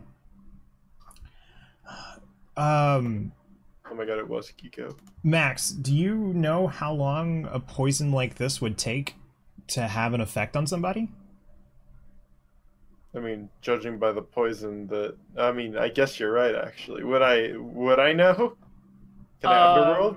Yeah, you can underworld. Don't screw me. It screwed me. Well, I think to the point you were about to make, about as long as it just took in front of you. Yeah. Hmm. It was in the food. Yeah. And he only started eating the food at that point. So, I don't think it was someone who poisoned him before and then tried to slip it into the food, especially because, and I shared this knowledge with them, that I smell there was a floral scent from the bowl and a floral scent from this vial, so it's safe to say that it was this poison in that bowl that killed him. Max, do you still have that apron? I do. Do you sense any floral smell coming from that? I smell it. Do I? Yeah, you absolutely smell it coming from the vial. No, from the apron. I'm still holding the cook's apron. Oh, Mobby. You don't. Okay. No. Nothing. Well, there goes my theory. Imagine trying to kill someone and you spill the poison on yourself. Yeah, remember when I tried to heal myself? Yeah, that was great. I mean, you did heal yourself. By one. That's healing. I guess, I mean, I'm not much of a detective, but can I roll a perception check and see if I notice anything awry with the caravan? Yeah, absolutely. Search it. There is still the Bort's books to check, or anything else inside of his caravan. Can I check that, or do I not know that Kiko has that? I mean, it's wide open, and like Tamley would have definitely extended the offer to anyone. So Okay. Yeah. Can I check the books, like just thumb through it and see if anything stands out? Sure, absolutely. So you hop in the wagon, and this thing, like, you're kind of taken aback at just the sheer amount of like knickknacks and memories this wagon clearly holds. You've got just this bewildering assortment of various odds and ends. You've got like a bottle with a tiny skull floating in some oil. You've got like a taxidermic dragon whelp. You've got like a shining crystal that holds an illusionary image of a mountain peak inside. Like all kinds of crazy cool items that he's clearly kind of gathered over his travels. Yeah, Crusoe, Bort was the dwarf who was heading this caravan and was also paying for everyone. That one. There you go. Yeah, he did. He's super dead. So let's see. Yeah, you find on a rack above his bed, you find the merchant ledgers, pretty easily found. You bring them down. They're giant. There are so many, and they are thick with 2 C's.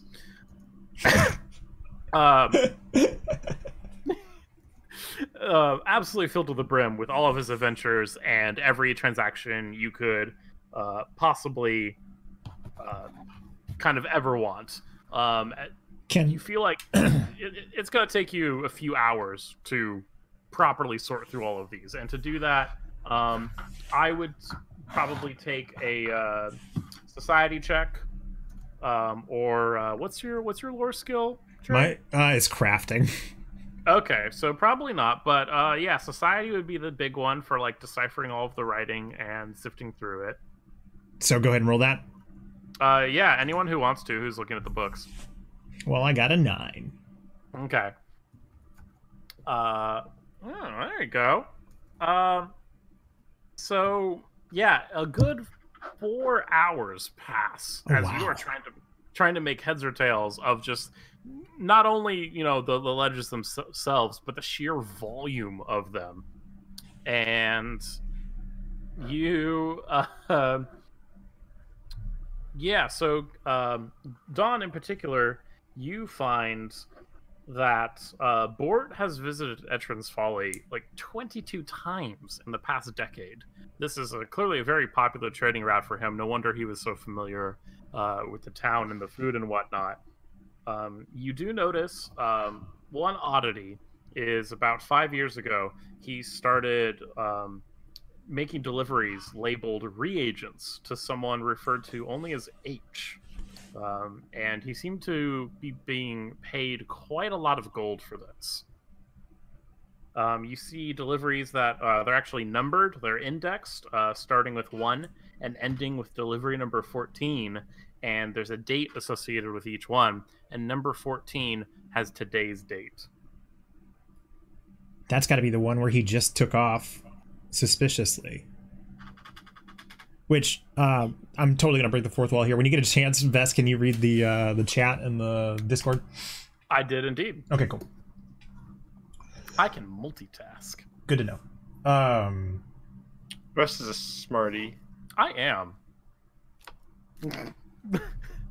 So Bort's been making some side deliveries here for a lot of money for somebody with the starting name H. And you do know that when I say reagent, just you living in this world, you would know that that almost specifically refers to alchemical things. So yeah, potions, poisons, bombs, all kinds of other, you know, sciencey experiments, mutations. Yeah, whole works. Huh. Okay. Well done, Crusoe. I like the joke. Huh. Okay. I guess we can ask around if there's an alchemist in town. It's a weird place for an alchemist to be, but before we go shooting in the dark, in these ledgers, does it happen to list in the location of where the specific drop-offs have been? It does not. Okay. Yeah, I guess let's start looking around for an alchemist. Okay. As we're walking around, who is the first person we run into? Let's see, who would be still kind of around? And the page flipping you're hearing is I have the physical book for the adventure. Since I also run this for my Meat Space group as well. Meat Space. Yeah. I don't remember where I got that term, but that's what I call like real life is Meat Space. It's amazing. I don't like it. It makes me uncomfortable, but it is amazing. That's what Vest does best. You make me feel uncomfortable, but you're amazing. Yeah, you know what? I wear that proudly. That sounds about right. I thought you wore your vest proudly. I mean, that too. I don't even need my backup vest. Please don't tell us what you call your underwear. Go on, stop. I'm done. Continue. Oh, man. That's going to be great for later.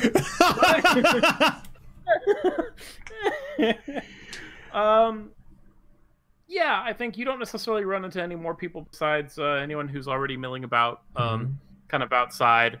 You see, Trin went home. Delma and the sheriff probably come outside from where they were inside the inn. Let's see, who else? You said Delma and the sheriff came outside the inn, or they already left? They just probably recently just came outside from the inn. So do you think we would pass by them if we were looking around the town? Yeah, you'd pass by them, absolutely. Okay, I will stop and ask Delma. Okay. I'll say, odd question for you. Yes? Do you know anyone who might work with or practice alchemy in this town? Oh, I don't really know anything about that. I mean, is that the same thing as being a witch? Because since the plague, probably not. Not quite. Type of people who make potions. Oh, I don't really know anything about that kind of spellcrafty things. You would know more than I. I'm sorry.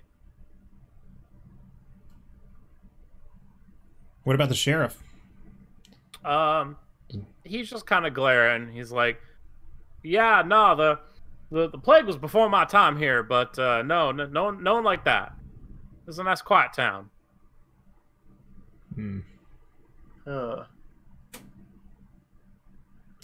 I want to, if Tamley's still in reach, I want to kind of ask her if she may know where Bort went to make his final delivery, or if she has any kind of indication. Yeah, so she's recovered at this point, and you kind of go up to her and ask, and she says, "No, I really wasn't tracking that. I mean, he brought in money, and he didn't seem to do too many things that were too kind of dark or under the table. I generally trusted him. He was a good man." Yeah.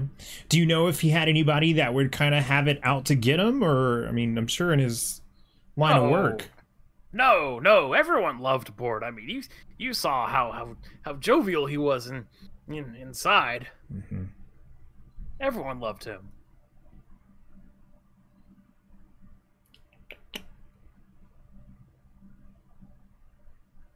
As an aside, I guess I turn to Dawn and Max, and I just say, I'm stumped. I feel like if we can just figure out where Bort went last, I mean, that might be our best bet in figuring out who might have poisoned them.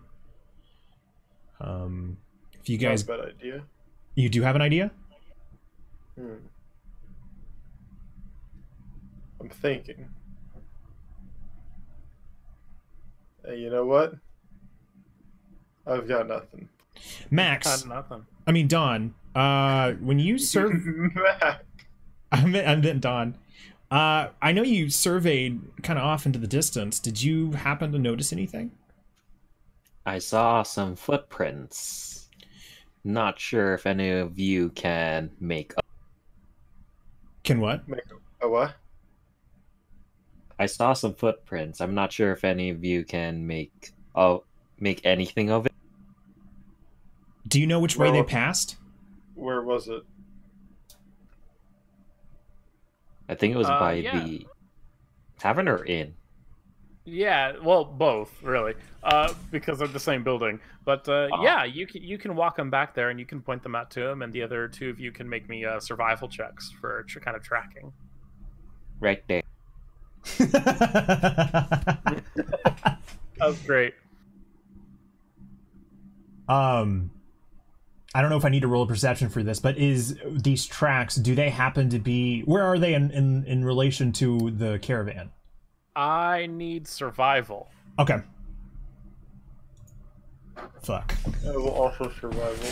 I need to get to my page. Hang on. Okay. Oh, not much better. All right. Both of you, looking at them, you're like, Dawn, those aren't footprints. Those are just regular smudges. Oh. That was back when you rolled a 1. Oh no! Oh no! Well, okay, look, I don't know if this is too much metagaming, but I was hoping that they passed by the cart, but just because there's smudges, that makes it so much funnier.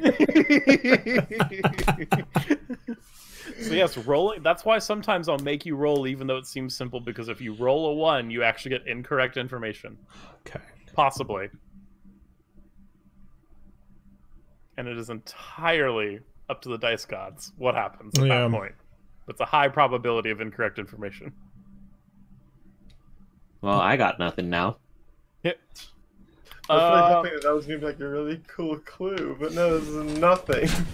If you need a little extra prodding, what I would say is anyone can make me wisdom checks, and because wisdom is generally being able to put things together. And if you roll decently well, you get a DM hint for your character just being able to put something together. Our wisdom. Oh, well. Okay. Well, you well. Strong boy coming in strong.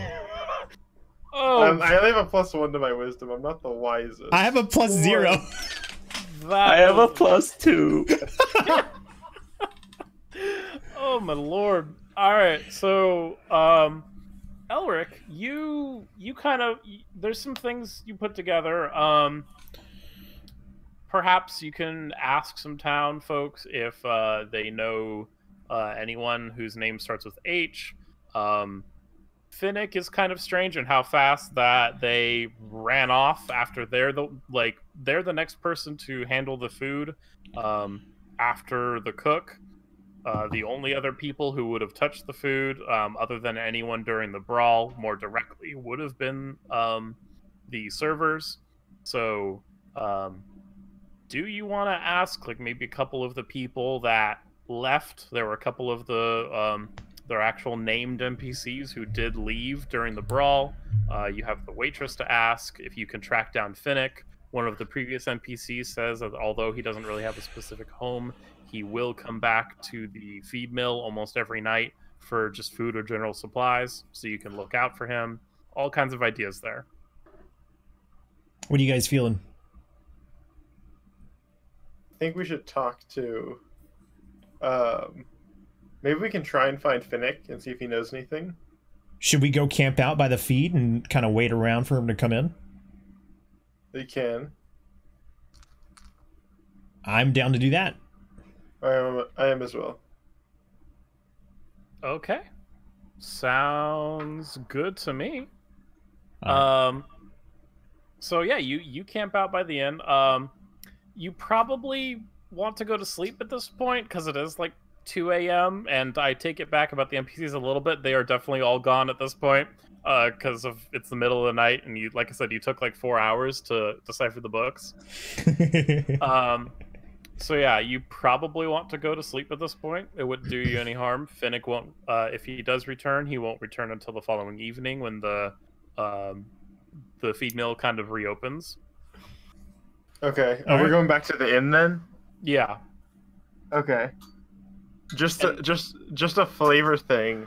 Yeah. When we go into our rooms at night, because I'm paranoid, I like something that would, if it falls, would make a loud sound against, like my staff against the door, because I'm paranoid at this point.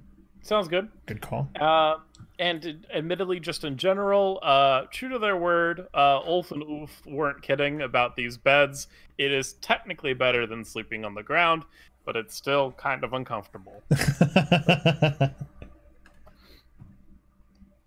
And yeah, you all rest for the night. You gain back your con mod in health if you need it. And I'm now up to 16. I am another +1, baby. And it is the next morning. And Finnick's not going to be here until 10 p.m. Not 10 p.m., but like the evening, like generally when people are starting to come in, probably. Mm-hmm. Yeah, those are kind of your options. You said you were gonna possibly stake out the feed mill. Feed mill is the name of the tavern / store / bar. So if you want to stake it out, that's a thing you can do. I'm thinking like we can either do that, stake it out until it's time, or did we want to quickly question people about H? I think it may be better to talk to people because what's the point in staking out the inn that we just stayed in and that no one's going to be until the evening? Fair. True. Okay. So if you go downstairs, you would see Delma kind of trying to put things together, and you know, again, she doesn't look like she slept well last night. She's a little distressed, but she's trying to put things together a bit. Hey, Delma, you, I know this is not giving you a lot to work with here, but you wouldn't happen to know anybody with a name that starts with H, would you? H, I mean, I suppose there's Hollid. Hollid? I think that's the only one I can think of. Yeah, he was, oh, you probably would have seen him bothering Finnick last night. He's a rather unpleasant man. Why? Why do you ask? What side of town does he live on? I think he lives in the north side of town. It's rather strange. You can't miss it. It's by one of the more gnarly trees. And what's he look like? Well, he's a tall, bald man. He's rather unpleasant, a bit of a town bully, unfortunately, especially to poor Finnick. But he's I mean, you don't think he would have been behind the murder, do you? I mean, I know he can be mean, but murder, I don't know. I guess that's what we're gonna have to find out. Oh dear. We're gonna go have a talk with this person. Yeah, thank you for the information. Yes, of course, and I don't know. Do you think you're done looking around? Is it okay if I clean up? I got everything I think I need. Yeah. You're fine. Okay, good. And you can definitely tell that like she's kind of cleaning up is almost like part of like kind of almost therapeutic, like trying to give her something to do at this point. So it kind of help her feel better and distracted. Thanks, Delma. As soon as she starts to clean up, I yell at her, "Wait, no!" You piece of shit! Rude! And then without explaining anything, I just walk out the door. I love how that's where you went, and in my head, I'm thinking, is it going to be too cheesy to just say it's going to be okay, Delma? So do you actually yell that? No. Okay. All right, I guess we're going to the north side of town. Okay. Let's go visit Baldy. Yeah, so everyone make me perception checks. No. Okay. Alright, I should have just stayed with my no. Alright. Kiko rolled higher than me with a nat 1. Oof. Alright, so Elric. Yes. Out of the corner of your eye, you see a small green figure dart between one of the houses. Hey, guys? I think we got somebody kind of moving in between the houses over here. It's the alien from Signs. Don't you dare.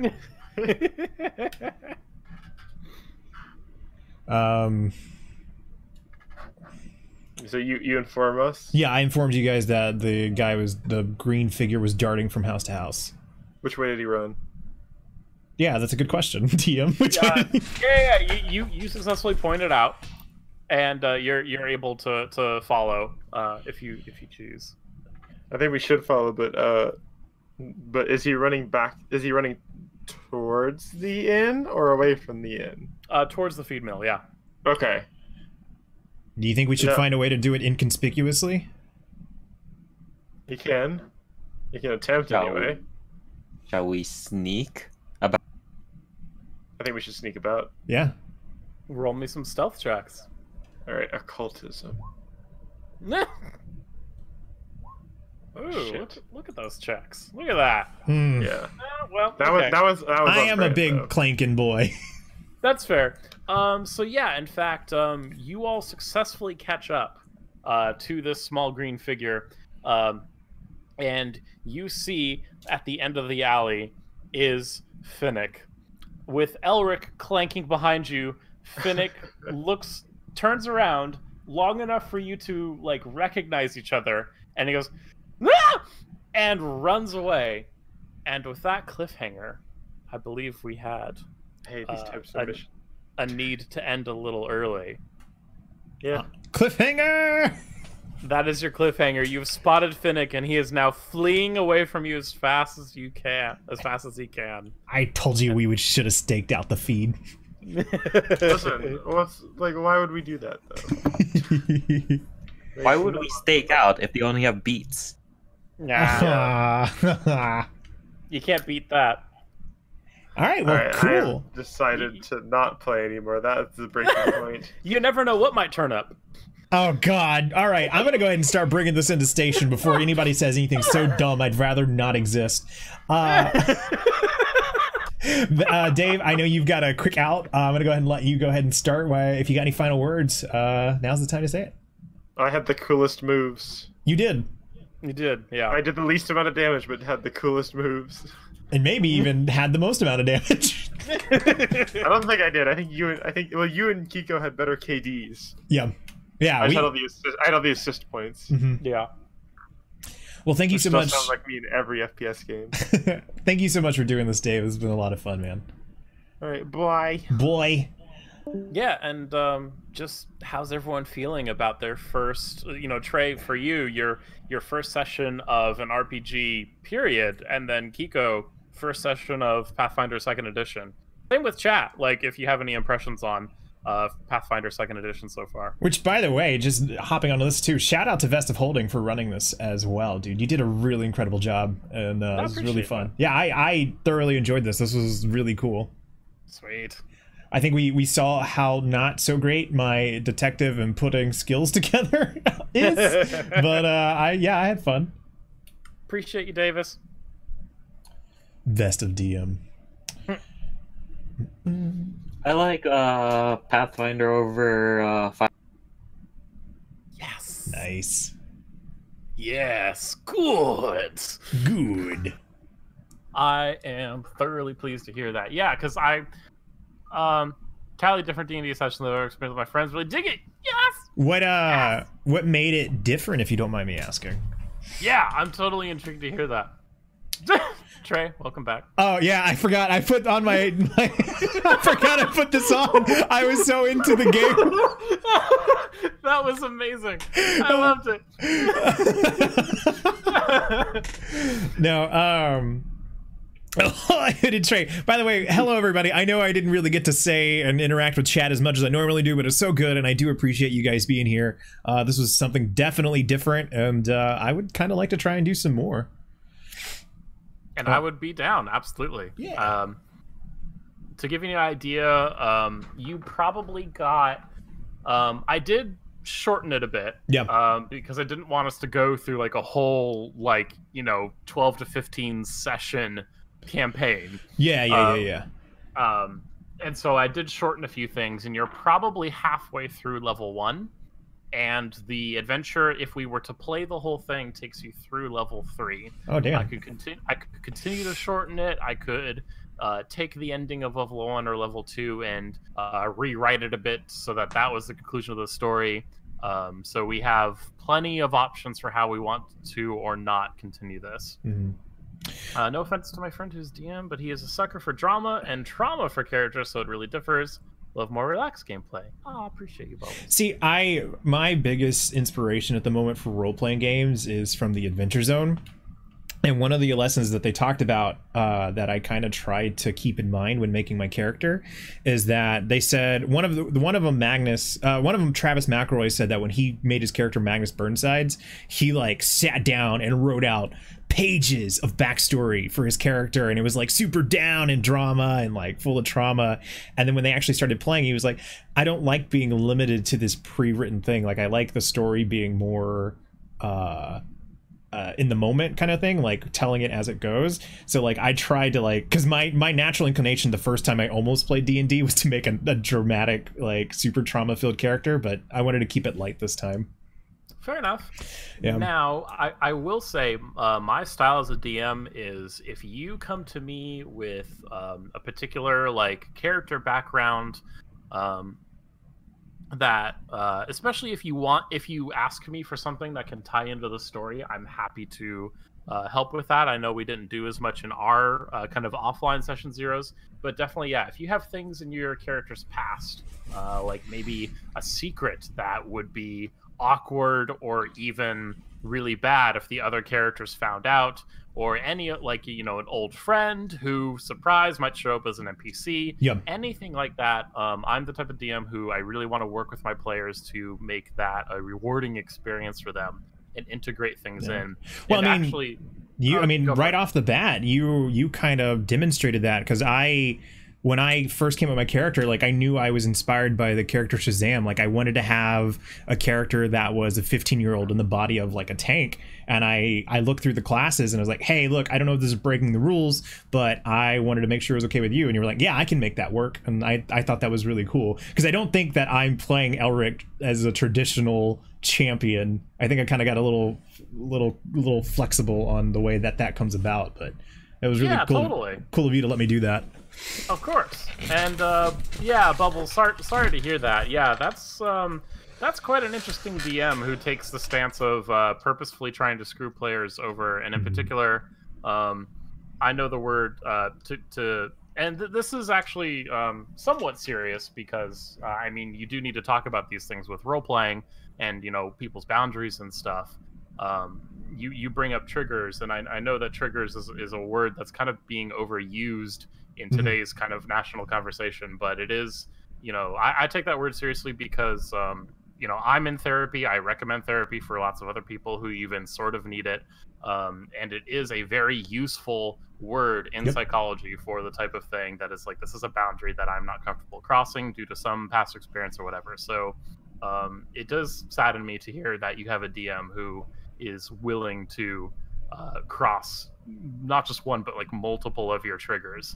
That's absolutely a conversation that in a good group you have with your DM, and you're like, hey, this is maybe an encounter that I would not be comfortable with. For example, that starting encounter, where, yeah, they were wolves, and we made a couple of light jokes about, you know, characters feeling bad about killing dogs. If a player really did come to me and be like, hey, you know, the death of a pet is actually a really big trigger for me, and I would really just please stay away from that type of thing, I would totally change those to some other more D&D centric fictional monster. And so, yeah, that's absolutely a conversation that you should be willing and comfortable to have. You even did it in the moment, just picking up on general uncomfortableness with us, because, like, I kept talking about how, like, oh, I feel bad, and you were like, oh, well, these are mangy, like, super vicious. Like, you tried to do it on the fly, which was really cool.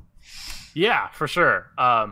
Yeah, and I definitely, that's how you keep a healthy group, because role-playing should be that. It should be role-playing.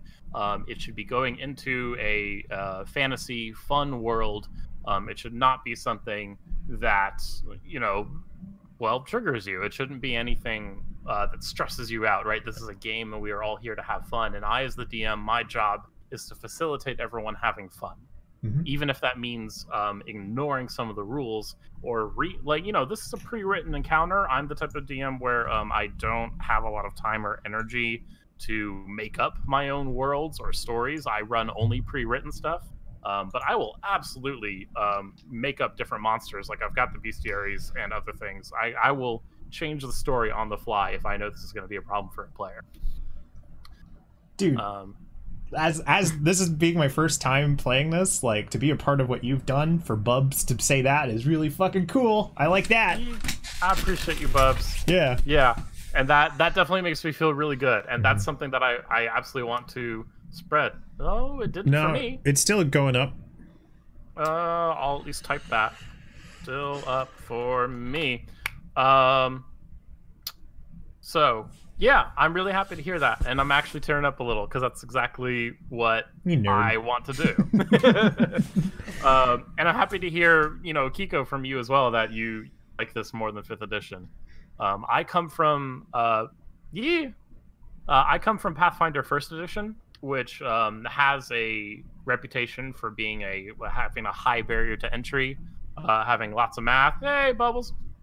And just generally, like, especially because it's been out for 15 years, it has such a backlog of material that, like, okay, I'm gonna level up and choose my next feat, oh god, there's like 400. That analysis paralysis would fucking destroy me. I would not play. I'm not even gonna lie. Like, one of the things that's kept me from playing, or well, I guess is more of a testament to Roll20 than any knowledge I have from 5th edition to Pathfinder, but like all the like quick in the moment math stuff like is what kept me from playing before, I think. Dave came in and just left. But yeah. Yeah, and definitely I take a very story first approach to kind of teaching people. So my number one thing would always be like, actually, it was really weird for my style that I had that offline session 0 with you all, where I spent a half hour just word vomiting the rules. And most of the time I wouldn't even do that. It would actually be the start of the session, and you wouldn't know what any of the math is until it actually came up. Actually, the exact same way that viewers of the stream might have seen it is, okay, someone died, now we're going to go over the death rules. We're entering combat for the first time, now we're going to go over the combat rules, and try and stagger it and let it organically come up in the story. And slight tease for when we do this next time, with Finnick running off, we are going to learn how we chase down Finnick and catch him. And so, yeah, I'm not going to go over chase rules at the beginning for no reason, right? Yeah. And it's just, I always try to keep it simple. I always try to keep it story first. Same way I'm willing to negotiate, like, hey, maybe it's a society check, maybe it's a perception check, maybe it's one of your lore checks. And that's one of the reasons I really love Pathfinder 2nd Edition, is it's actually built into the system. That's part of the cool rulebook is, hey, you should be free to have that negotiation with your DM. And I love the heck out of it. I mean, overall, it seems like it's a more collaborative experience, which is cool. Yes, and I am absolutely down for that type of collaborative experience. And I like 5th edition, and I think it is it can never be understated just how much 5th edition has impacted the tabletop RPG community and brought so many new players in to the idea of playing any kind of D&D system. It lowered the barrier to entry really well. It brought in a lot of positive people into this experience. It's just for a player like me, especially, you know, coming from Pathfinder 1st edition, where I was used to navigating the bigger crunch, I always found that I had too few choices and the characters came out kind of a little the same.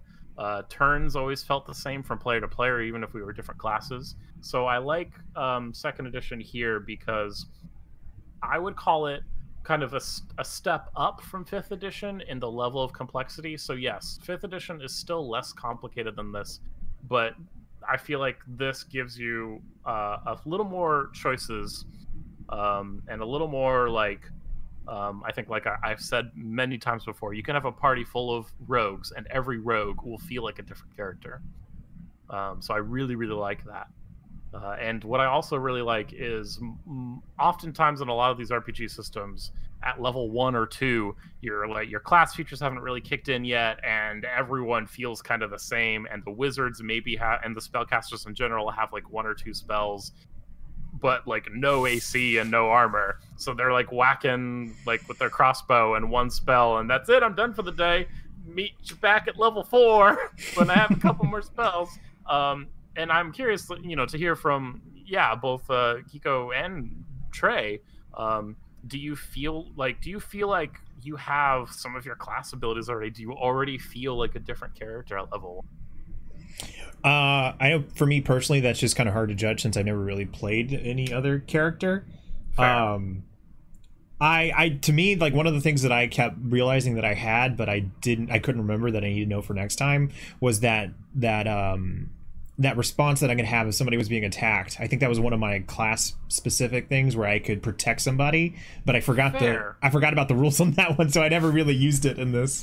Fair enough. Yeah, I need to look at that up too. And actually, speaking of abilities that you might have missed, as a champion, you have the Lay on Hands focus spell. That is literally the only spell you have, and you can heal people with that. Oh shit, that would have been good to know. That's the thing that comes from your deity. Dude, I want to retroactively say that's what I was trying to do when I tried to slap Dave. Fair enough. And you know what? I'll even pop it up here in There we go. Lay on hands. I went ahead and popped it up there. More like lay on, catch these hands. Damn. Kiko, it cannot be understated how fucking amazing your character is and all the D&D related movie themes that you pull out. I love it.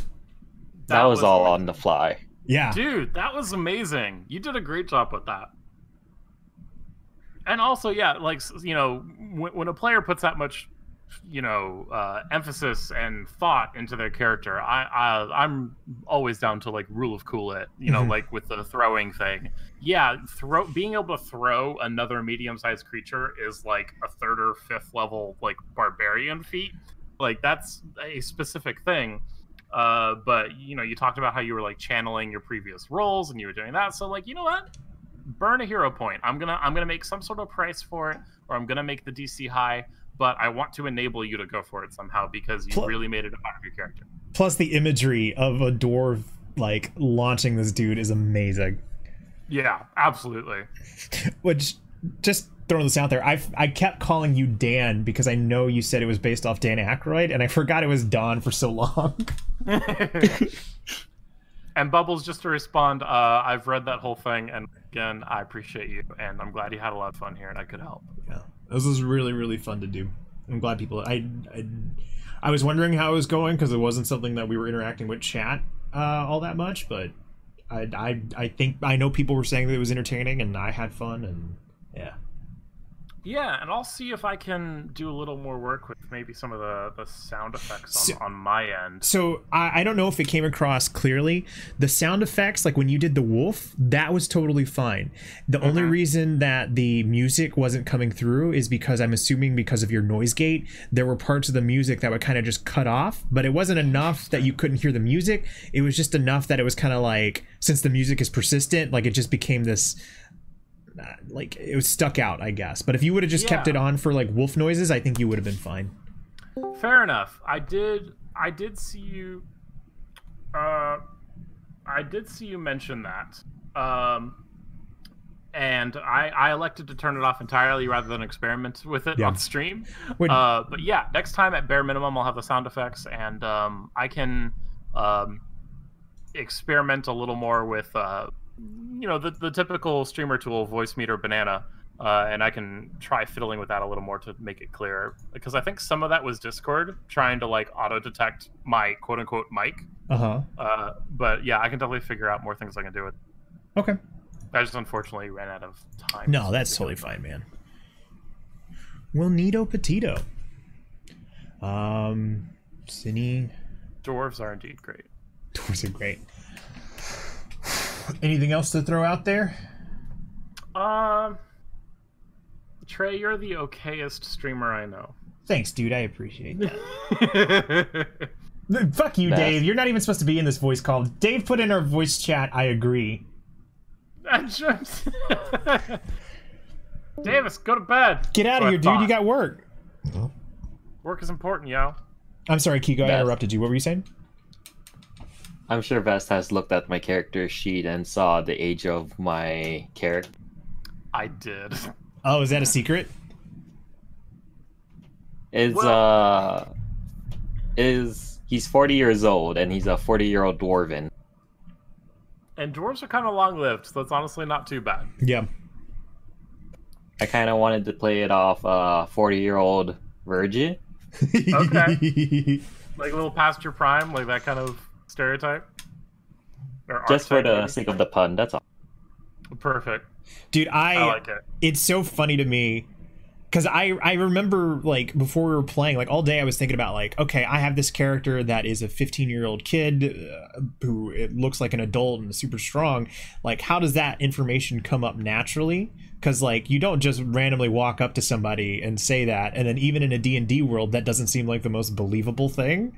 And so I was thinking of ways that could possibly come up and kind of, like, not necessarily prepping, but just kind of, like, hypothesizing. And one of the things that came up to my mind today was, like, if I get offered beer, I'm gonna say I'm not old enough. And I love the fact that actually ended up happening in this, which is really cool. Right? Yeah, that was fantastic. So just pat myself on the back on that one, I guess. No, absolutely. And I love that like I was able to provide enough kind of, and this is one of the reasons why I like this particular story as well as a good intro, is I feel like there's a lot of good opportunities for little role-playing beats in all kinds of different ways. Yeah. And like even like I wasn't expecting the bar fight at all. Like I was kind of like I was in there thinking like, okay, what's going? Oh, and it's a bar fight. Like it just immediately like took off, which was cool. Oh yeah, absolutely. We're definitely, yeah. I like this because I personally like whodunit. It's murder mysteries are always fantastic, and it works out perfectly that we got 2 private eyes. Right? Yeah, and this is only going to be the first part. Like we're definitely going to be witnessing a lot of different styles of play. We're going to see you know, a few more battles, obviously. So I know Trey, your character hasn't been able to shine very much through the actual investigation, but like you're going to have plenty of other different moments. Like even maybe as we're chasing down Finnick, honestly, you're a more athletic character. You're probably going to be able to shine a bit more, and there's going to be different opportunities for different characters as this comes up. Yeah. And side note, this didn't come up, but one of the other things, and just as like a general like philosophy to making these adventures that I'm really appreciating from this company, Paizo, name of the company who's making 2nd edition. As part of the adventure, they've provided me with side quests that will only even be enabled if characters have different backgrounds. So like they are really putting through a lot of effort into trying to find different ways that character creation and backgrounds will matter and feel involved in the story and helping DMs out. So just in general, I'm enjoying the philosophy of this game. Nice. That's amazing. Right? Yeah. Well, it looks like Bubs has a few things to say. I don't know if that requires all 3 of us or not. So I'm gonna keep vamping a little bit. And usually when you say you're gonna vamp, you probably want to have something to talk about. And I completely just I walked out on this tightrope without a fucking net. Good job, Trey. Good job. Listen, it's on brand. Thank you.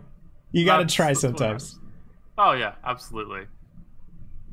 Oh, you know what? Actually, I can share a quick story. I can actually share the same story that I had like right before we came on about like the TwitchCon mix-up. Yeah. Yeah. So I'm like I've been saying, you know, how, you know, excited I am to meet everyone back in San Jose. You know, just like last year. For like a good month or 2 now, and no one's been correcting me. Now, keep in mind, I want to say, I did find it odd because you didn't tell me San Jose, but you did say I'm gonna have to get an ice cream sandwich, a second ice cream sandwich in your honor, but I'll eat it. And I was like, haha, I guess he's gonna go find another one. I mean, I will also, but yeah, for sure. And like, I booked my travel accommodations, both airport and hotel, months ago, back when tickets first dropped, right? And so like, everything's okay. So if anyone who doesn't know, TwitchCon is in San Diego, not San Jose this year. And so it finally occurred to me, I think I was talking to Jolty, and I said, oh yeah, you know, good to see everyone back in San Jose again. And then I stopped, looked up my hotel reservation to like start double checking things, and I saw it was San Diego, and I went, what? And I went to full anxiety panic mode. I panicked hearing it. Yeah, and then no, it's okay. My travel accommodations are for San Diego. TwitchCon is in San Diego. I had to reread every website like 3 times, be like, oh my god, I've just been saying it wrong long enough that like the lie sunk in for some reason. Oh, so that's literally what happened to me with fucking Assassin's Creed and Assassin Oranges with Aerokin always saying it. Oh man. You say something enough, it just becomes true. Right. And Bubs, I appreciate you feeling comfortable sharing that here. Yeah. And I'm glad this stream went really well for you. Yeah. Thank you so much. It really does mean a lot. Yeah. And definitely I understand depression, so I hope you're doing well. Oh man. All right. Kiko, I will start with you. Any final words before parting ways? Nope.